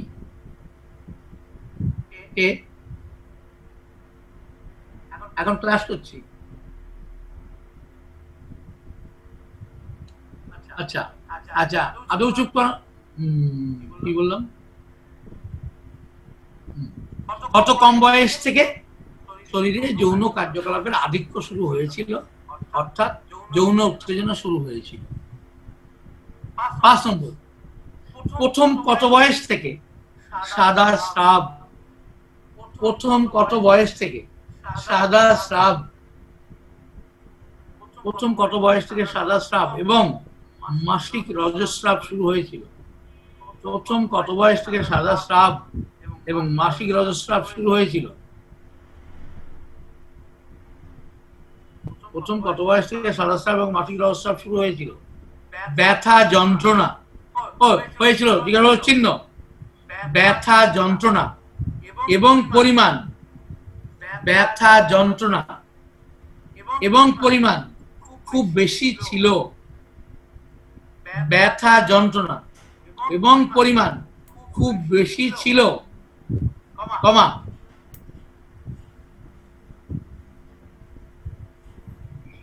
অনিয়মিত ইত্যাদি ছিল কিনা? অনিয়মিত, কমা দিয়ে অনিয়মিত ইত্যাদি ছিল কিনা? আবার বলছি, প্রথম কত বয়স থেকে সাদা স্রাব এবং মাসিক রজস্রাব শুরু হয়েছিল? জিজ্ঞাসা চিহ্ন। ব্যথা যন্ত্রণা এবং পরিমাণ খুব বেশি ছিল, কমা অনিয়মিত ছিল ইত্যাদি। অনিয়মিত ইত্যাদি ছিল কিনা? অনিয়মিত ইত্যাদি ছিল কিনা? 6 নম্বর, প্রথম কত বয়স থেকে স্বপ্নদোষ অর্থাৎ রাতে স্বপ্ন দেখে বীর্যস্খলন? আবার বলছি, 6 নম্বর, প্রথম কত বয়স থেকে স্বপ্নদোষ অর্থাৎ রাতে স্বপ্ন দেখে বীর্যস্খলন? প্রথম কত বয়স থেকে স্বপ্নদোষ অর্থাৎ রাতে স্বপ্ন দেখে বীর্যস্খলন? ইংরেজিটা হলো ejaculation by dreaming at night. Ejaculation by dreaming at night. Ejaculation by dreaming at night, এই কটাকে ব্র্যাকেটে রেখো। বীর্যস্খলন শুরু হয়েছে, আমরা যে সেন্টেন্সটা বলছিলাম, প্রথম কত বয়স থেকে স্বপ্নদোষ অর্থাৎ রাতে স্বপ্ন দেখে বীর্যস্খলন শুরু হয়েছে, কত বয়স? 7 নম্বর, ছোটবেলায় অর্থাৎ জীবনের শুরু থেকে অস্বাভাবিক আচরণ। ছোটবেলায় অর্থাৎ জীবনের শুরু থেকে অস্বাভাবিক আচরণ। ছোটবেলায় অর্থাৎ জীবনের শুরু থেকে অস্বাভাবিক আচরণ। এবার ব্র্যাকেট শুরু করো, ফার্স্ট ব্র্যাকেট শুরু করো। অস্বাভাবিক আচরণ সেটা কি সেটা বলছি আমি। সেটি ভালো বা খারাপ যাই হোক না কেন, ব্র্যাকেটের মধ্যে সেটি ভালো বা খারাপ যাই হোক না কেন, ছিল কিনা বা আছে কিনা। ছোটবেলায় অর্থাৎ জীবনের শুরু থেকে অস্বাভাবিক আচরণ, সেটি ভালো বা খারাপ যাই হোক না কেন, ছিল কিনা আছে কিনা। এই যে কেসগুলো দেখলাম, এখানে কি কি পেলাম? প্রথম কেস নজরুল কেস কি ছিল? ওখানে ওই মানুষটি কিন্তু পয়সা জমিয়ে, বাবা বেঁচে থাকতে অসুস্থ হলে সেই পয়সাটা দিয়েছে এবং খুব কম বয়স থেকে টাকা জমিয়েছে, এবং বাবার মৃত্যুর পরে সে কিন্তু পরিবারকে, ওই ছোট বাচ্চার কিন্তু এটা হওয়ার কথা ছিল না, এইটা কিন্তু অস্বাভাবিক আচরণ। কেন বাচ্চা পয়সা জমাবে তো জমাবে, কেন সে পরিবারের কাজে লাগাবে? আচ্ছা লাগাবে তো লাগাবে, বাবা মরে গেল, কেন সে পরিবারের সবাইকে নিয়ে বেড়ে উঠবে? কেন? এটা অস্বাভাবিক আচরণ, কারণ সে একটা বাচ্চা, 12 বছরের একটি বাচ্চা ছেলে, তার সংসার কি বোঝে? এটা কিন্তু অস্বাভাবিক আচরণ। আবার দেখো, আবার শ্যামের কেসটা কি রকম? শ্যামের প্রথম কেসটা মায়ের নেওটা, মাকে জড়িয়ে থাকে, মায়ের কাছে পয়সা জমায়, আবার রাগ দেখায়। যদি দুধ দিতে দেরি হতো, কিছুতেই দুধ মুখে নিত না, শুধু ওই ছোট বাচ্চা, কোলে ছোট দুধের বাচ্চা, ওই মা দুধ দিতে দেরি করেছে বলে ও পায়ে রগড়াতো, মানে রাগ দেখাতো, ও দুধ কিছুতে মুখে নিত না, ওকে অনেক তেলিয়ে দুধ খাওয়ানো হতো। অস্বাভাবিক আচরণ। তারপর রেগে গেলে ধ্বংসাত্মক ছোট্ট বাচ্চা, এটাও অস্বাভাবিক আচরণ। আবার দেখো, পরের যে বাচ্চাটা, ওখানে কোনো আচরণ ছিল না, কিন্তু তোমরা দেখে নিয়েছো 7 দিন বয়সে পেটটা কাটতে হয়েছে। এটাই যথেষ্ট একটা বাচ্চার জন্য হাইড্রোবিনের প্রেসক্রিপশন করতে। বা আমরা যদি কোনো হিস্ট্রি পাই এরকম যে আমি তো কিছু জানি না, তবে দেখুন আমার পেটটা কাটা, কবে কেটেছে আমি জানি না, তার মানে অজ্ঞানে কেটেছে, তার মানে আর্লি লাইফে কেটেছে, দেন অলসো মেডিসিন ইজ হাইড্রোবিনাস। কি নিয়ে এসছে দেখার দরকার নেই, কাশি না ক্যান্সার তোমাকে দেখতে হবে না, তোমাকে কোনো বুদ্ধি লাগাতে হবে না, তুমি এক ওষুধটা খাইয়ে দিয়ে পরে কথা বলো। সো আজকের ক্লাসটা আমার কাছে একদম ঐতিহাসিক মনে হয়েছে। জবাব নেই, সেজের প্রশংসা করার আমার জবাব নেই। প্যানক্রিয়াটিক কার্সিনোমা, লিভার মেটাস্টেসিস, অত বড় একটা খেজুরের কাঁটা, যা মডার্ন সায়েন্সের বিজ্ঞ ডাক্তারবাবুদের আইডিয়া হলো কাটতে হবে। এবার ক্লাসিক্যাল হোমিওপ্যাথদের কাছে গেলে কি হতো আমি জানি না, সাইলেশিয়া সিএম দিয়ে বা 200 দিয়ে বলতো 1 মাসের মধ্যে বেরিয়ে যাবে, কিন্তু ফিলসফি নিয়ে সময় লেগেছে 11 ঘন্টা। এটা গল্প করবা, এটা অত্যাশ্চর্য ঘটনার মধ্যে পড়ে, এটা একটি বিজ্ঞান, এটা ক্লাসিক্যাল হোমিওপ্যাথি ধপের চপ নয়। নাতি, বাবা, গ্র্যান্ডফাদার, যারই কাটা ফুটবে তাকেই সাইলেশিয়া দাও। কেন? সাইলেশিয়া টিকা নিয়েছো তোমরা, 265 বছরের হোমিওপ্যাথ সাইলেশিয়া টিকা নিয়েছে, যারই কাটা ফুটবে তাকেই সাইলেশিয়া দেবে, অ্যানাগেলিস দেবে। কেন? পৃথিবীতে কি বিজ্ঞান বলে কিছু নেই? সবাইকে এই ধরনের লেমন্স আইডিয়া কাজে লাগাতে হবে। কাটা ফুটলেই সাইলেশিয়া, লজ্জা করা উচিত। তারাই আবার আমাকে বলে 265 বছর ধরে হোমিওপ্যাথি চলছে, শ্যামল ছাড়া ক্লাস চলছে। আপনি কি কোনো ছাত্র? রেখে দিন, বেঁচে থাকলে কালকে কথা বলবেন। ও শ্যামের জন্য খুলে রেখেছিলাম, তাই তো? শ্যামের কাজ তো হয়ে গেছে, এক্ষুনি বন্ধ করবো। জালি আমি ভুলেই গেছিলাম। ও সেই লোকটাকে ফোন করতে হবে, আবার আমাকে চালাতে হবে। আচ্ছা 5 মিনিটের বিরতি বাদ দেবো বাবু, তখন মনে করবেন আমি না পরেই চালাই। আপনার পয়েন্ট শেষ হয়নি তো? হ্যাঁ আর একটু বাকি, আর একটু বাকি। এইটা লিখে বিরতি দেবে। আচ্ছা এটা শেষ করে, ইয়েস, কারণ এটাই ছিল আজকে আমার টার্গেট। আমাকে প্রবীর আমার চেম্বারে গেছে, বলো স্যার আপনি তো প্রতি সপ্তাহ আপডেট দেন, আজকে তো পুরোই আপডেট।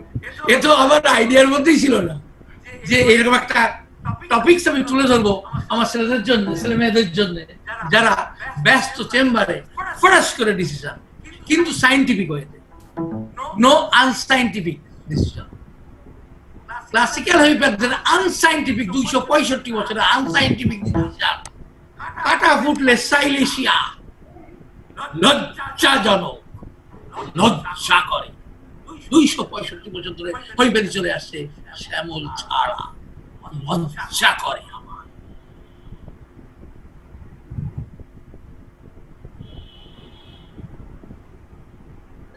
সেটি ভালো বা খারাপ যাই হোক ছিল কিনা, তাহলে 7 নম্বরটা কি ছিল একবার বলে দিই। ছোটবেলায় অর্থাৎ জীবনের শুরু থেকে অস্বাভাবিক আচার আচরণ। আরে 85 জন, এখন 3 জন ঢুকলো, মাই গুডনেস। দিলীপ বাবু আপনার যখন কারোর সঙ্গে কথা হবে আপনি জিজ্ঞেস করবেন, আচ্ছা আপনার কি টাইমে ঢোকেন না ভর্তি হয়েছেন, ওটাই শেষ কথা। বলে দেবেন এই যে 3 জন পরটা ঢুকলো, এরা তো কিছুই জানতে পারলো। মাই গুডনেস, ছোটবেলায় জীবনের শুরু থেকে অস্বাভাবিক আচার আচরণ, সেটি ভালো বা খারাপ যাই হোক না কেন, ছিল কিনা, আছে। অতুল বাবু আজকে কিন্তু পাঠিয়ে দিয়েছি, ব্যাংকের বই পাঠিয়ে দিয়েছি, আপনি ওগুলো টুকে নিয়ে আমাকে পাঠিয়ে দেবেন, কেমন? ঠিক আছে। আর কি করেছি, আর ইয়ে ওই ঘোষ জানো, বিভাগ ঘোষ, হ্যাঁ বই ম্যাগাজিন রসিদটা দিয়ে দিয়েছি। আর বিভাগ ঘোষ যদি শুনতে পায় তো বলুন কোনো কারণে ভুল হয়ে গেছিল, আমি আবার সবকিছু খুঁজে নিয়ে আমি পাঠিয়ে দিয়েছি, আর ওই রসিদটা পাঠিয়ে দিয়েছি ওনাকে। হ্যাঁ ঠিক আছে। হ্যাঁ কারণটা ভুল হলো না, ওনার বেলায় ভুল হলো, কারণটা কি সেটা উনি ওনার উপরওয়ালাকে জিজ্ঞেস করুন, আমার বেলায় কেন এই অবিচার। আচ্ছা আরেকটা কথা, ওই যে ভালো হোক বা খারাপ হোক, এর মধ্যে কিন্তু এটাও পড়ে, ভালো ভালো ছবি আঁকে ছোট্ট বাচ্চা, ভালো ভালো ছবি আঁকে, পুতুল গড়ে, মাটি দিয়ে পুতুল গড়ে, ঘর বানায় ছোট বাচ্চা। ছোট বাচ্চা মানে তার এই পুতুল গড়াবার কথা নয়, সেই বয়স তার হয়নি। যে বয়সে বাচ্চারা আঁকিবুকি আঁকে, ও একটা সুন্দর করে একটা পুতুল এঁকে দিয়েছে, বা যা হোক নদী এঁকে দিয়েছে, একটা পাখি এঁকে দিয়েছে। যে বয়সে বাচ্চারা আঁকিবুকি করে, ছবি আঁকে, পুতুল গড়ে, পড়াশোনায় ভীষণ মনোযোগী অথবা ভীষণ খারাপ স্বভাবের, পড়াশোনায় ভীষণ অমনোযোগী। এই যে 7টা কথা লিখালাম, এর নিচে লিখুন উপরোক্ত তথ্যগুলির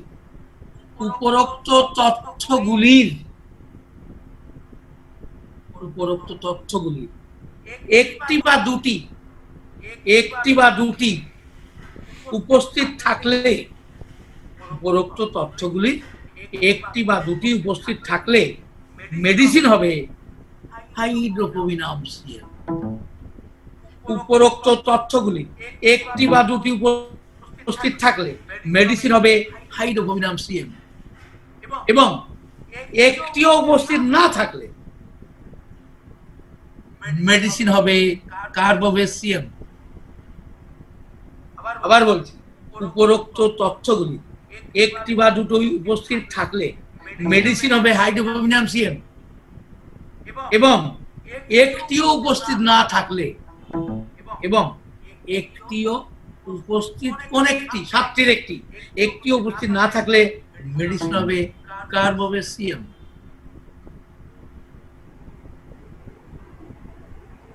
তবে ব্যাপারটা তো সোজা নয়, আরো কিছু আছে কথা, সেই জন্য এটা হচ্ছে প্রাথমিক ধারণার জন্য, কিন্তু তারপরে কিন্তু সবই কাজে লাগবে, সবই।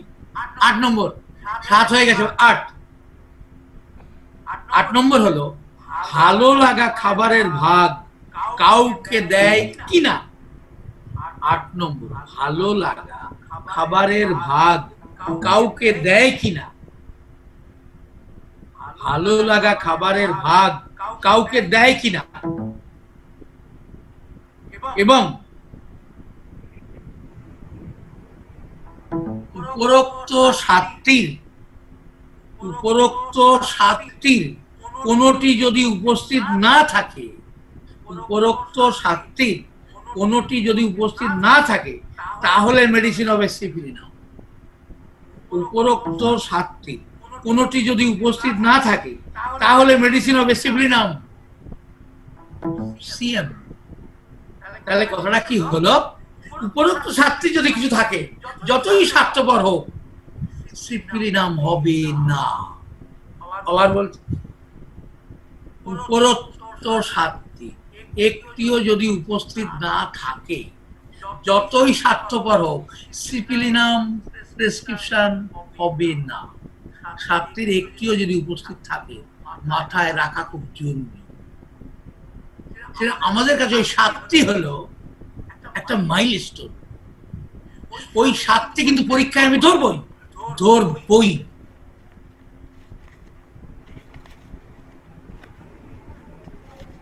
এবং তোমরা এইভাবে মুখস্থ করবে, আমি 1 নম্বর 2 নম্বর করে ধরবো, মানে ওখানে কোনো দাড়ি কমা বন্ধ দেওয়া চলবে না।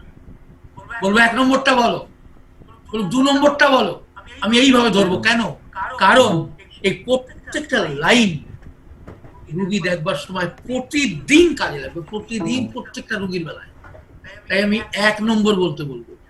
আমি যে 7টি পয়েন্ট লিখে দিয়েছিলাম তার 3 নম্বর বলো। আমি যে 7টি পয়েন্ট লিখে দিয়েছিলাম তার 7 নম্বরটা বলো। আমি যে 7টা পয়েন্ট লিখিয়ে দিয়েছিলাম তার জন্য ওষুধ কি হবে, আর সেটা না হলে কি হবে, এইভাবে আমি প্রশ্ন ধরবো। ফলে ওটা যেন চোখের সামনে ভাসে সব সময়, সব মুহূর্তে, এবং ঘুমের মধ্যে স্বপ্নেও যেন দেখতে পাও ওই 7টি পয়েন্টকে। পড়াটা এমন হতে হবে, যদি তুমি 3টে রুগী দেখো 3 বার চোখ বুলাও, 1টা রুগী দেখো 1 বার চোখ বুলাও, 10টা রুগী দেখো 10 বার চোখ বুলাও, 100টা রুগী দেখো 100 বার চোখ বুলাও।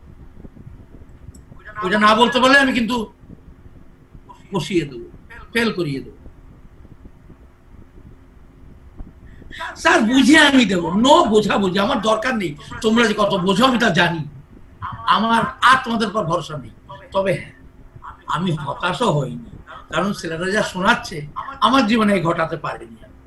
ফলে আমি চোখ বন্ধ করে আমি দেখছি, আমি আমার অস্তিত্বকে আমি তোমাদের মধ্যে দেখতে পাচ্ছি। ফলে আমি হতাশ নই, কিন্তু তাই বলে আমি ছেড়েও দেবো না। তুমি পরে কি করবা, তুমি প্যানক্রিয়াসের ক্যান্সার সারাবা, তাই তুমি পরীক্ষায় উত্তর দিতে পারবে না, তো তুমি পাস করাবো না, এটাও তুমি বিয়ে নাও। নজরুলই ভালো বলতে পারো, নজরুল বাবার নজরুল বলতে পারলো, আমার শ্যাম বলতে পারলো না, ফেল করিয়ে দেবো।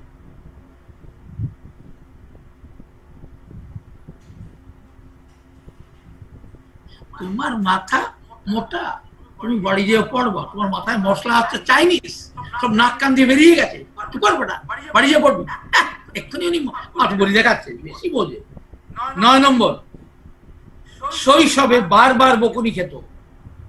9 নম্বর, শৈশবে বারবার বকুনি খেত। 9 নম্বর, শৈশবে বারবার বকুনি খেত এবং মার খেত। কেন? জিজ্ঞাসামূলক চিহ্ন। শৈশবে বারবার বকুনি খেত এবং মার খেত, কেন? জিজ্ঞাসামূলক চিহ্ন। আজও বকুনি খায় এবং মার খায় কিনা? আজও বকুনি খায় এবং মার খায় কিনা?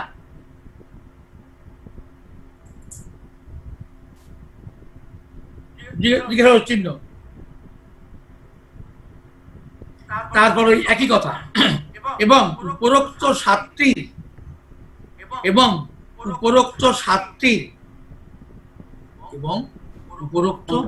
সাতটির কোনটি যদি উপস্থিত না থাকে,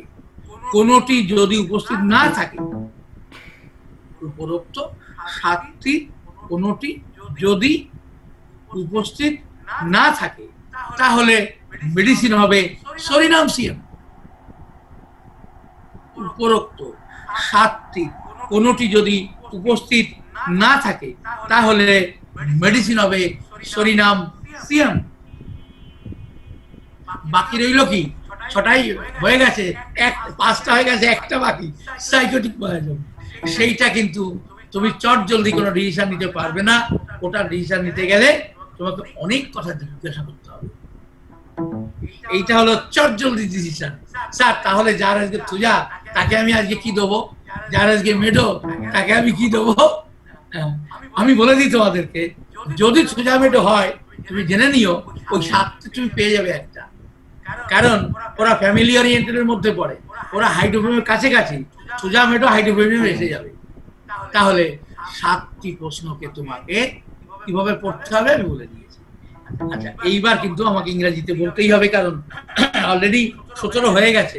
এরপরে গৌতম বাবু ঢুকতে পারে। বর্তমানে ঢুকবে না। আচ্ছা আমি ততক্ষণে আমি এদেরকে বলি, কেসগুলি বলি। I first speak in English regarding the today's marvelous, astonishing case. It was a historical case, I think so, as because this type of cure was impossible in my life. I have never done it. What my beloved student has done it. I feel proud for them, and my blessing is always with them. First case, it was with Ghosh. Yeah, Sunil Ghosh. It is also an astonishing case, but you may tell, sir, that if as it is CBA, so carbamazepine is the medicine. But you see here, what is the merit of this case? The patient was unable to take the medicine because the deglutition was impossible. And after giving medicine, the medicine was come out. And it was, I have mentioned it previously, that when the medicine intake is impossible, then the only way to rub the medicine all over the body. 3-4 person should use that very medicine. What carbamazepine, after giving suggestion, you take it in a cup and give it all over the body, and the medicine will give the result. And what you have seen today, that is, the after rubbing with medicine, the patient is now in complete okay. And the only medicine carbamazepine, but it was used 3 potencies. One is CM, another is 01, another is 015. Yes, very marvelous job Sunil has done. I'm very much thankful to him. The second case is a historical case because it has never happened in history. Nobody can claim, as because it is neoplasm, it is cancer in pancreas,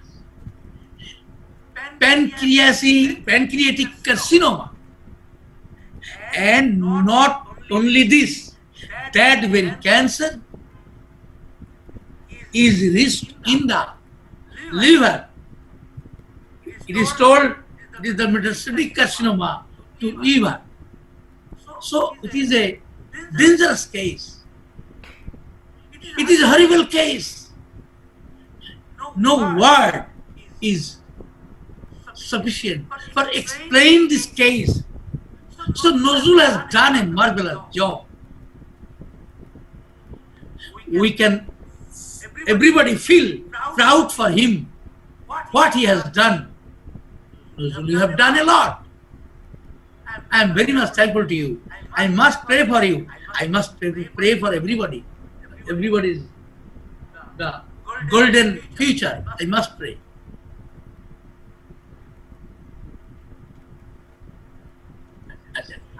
The Shyam Sundar Panda also has shown the case which is shameful to the classical Oriental.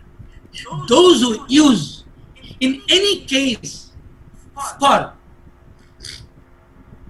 fishbone, any uh, turn, pinching and turn, or turn in the body, inside in the body. In classical homeopathy, they use silesia and they foretell it will come out, no problem. When, sir? Okay, it will come. As because there is no science in behind the prescription, so they claim it will come out. When it will come out? No, it is impossible to tell. And for and for modern science, those who feel proud for their knowledge, they are trying for 3 months. It is also shameful for modern science. They are claiming what? They want to operate to throw it out the body. But my real homeopathy has done a lot with philosophy in real homeopathy. The real homeopathic philosophy is enough for in each and every cases. Yes, you can claim, sir, so many cases is incurable is with me. It is your failure. It is not the failure of real homeopathy. It is your fault. You are not interested for doing hard labor.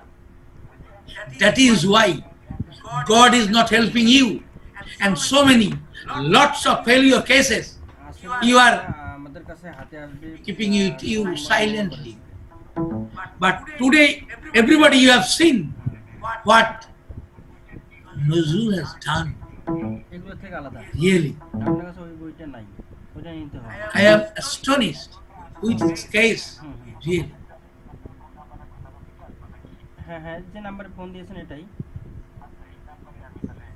তুমি যা জেনেছো আমার মনে হয় তুমি কিছুই জানতে পারো, তাই জন্য তুমি এই জটিল অবস্থাতে আবার ওই প্রশ্ন তুলেছো। এটা ধীরে ধীরে শেখো বাপ, তাতে তুমিও বাঁচবা আমিও বাঁচবো, তুমিও মরবা আমিও মরবো। বেশি জানবার চেষ্টা করো না এত তাড়াতাড়ি। তোমাদের মুখ থেকে এখন দুধের গন্ধ যায়নি, ক্লাসিক্যাল হোমিওপ্যাথি দুধের গন্ধ যায়নি, এনসি ঘোষ দুধের গন্ধ যায়নি, হেনসি ঘোষের দুধের গন্ধ যায়নি মুখ থেকে। এক্ষুনি রিয়েল হোমিওপ্যাথি হতে চেও না বাপ, দেরি করো, যাক কয়েকটা মাস। আচ্ছা, Shamsundar Saha has presented the very beautiful case with the help of real homeopathy. What is mentioned in my literature, you please read it. I never mention here, as because I have written in various chapters the real homeopathy, the philosophy of early life of hydrophobia. It is written by me in different chapters. You read it and see. By this idea, Shamsundar Panda has done, Shamsundar Das, okay, Sham has done what it is. Within 11 hours, that very foreign body has come out. And with a marvelous feeling, there was the baby has uttered. What? Now, his feelings was someone is slapping on the back, someone is pushing on the back. After that very tingling sensation, that very foreign body has come out. So nice, so beautiful, so astonishing. I am very much thankful to Sham. The next case, it is also dangerous. It was so dangerous that Sham was also afraid of that, as because all the family member was weeping. The baby was weeping a lot, as because the testes of the baby was like a coconut. And Sham should just forget to take the snapshot, as because that very situation was very horrible. Everybody is weeping, baby is weeping a lot, and the parents are weeping a lot, and all the family member was weeping a lot. So Shamsundar has not started weeping. That is why he has done this very marvelous job. Only seeing that the karma really Sham is very young in the sense, young in real homeopathy. He has done a lot, so everybody can do. If everybody is ready to study, forgetting everything, family and others, only read and read and read. You can do, everybody you can do this very marvelous job. And that very baby, within few hours, that very sleep. Within very short time after hydrocodone. This is the beauty of the real homeopathy. So, you try. You also, everybody, I think everybody can do. I know. It was regarding the cases. And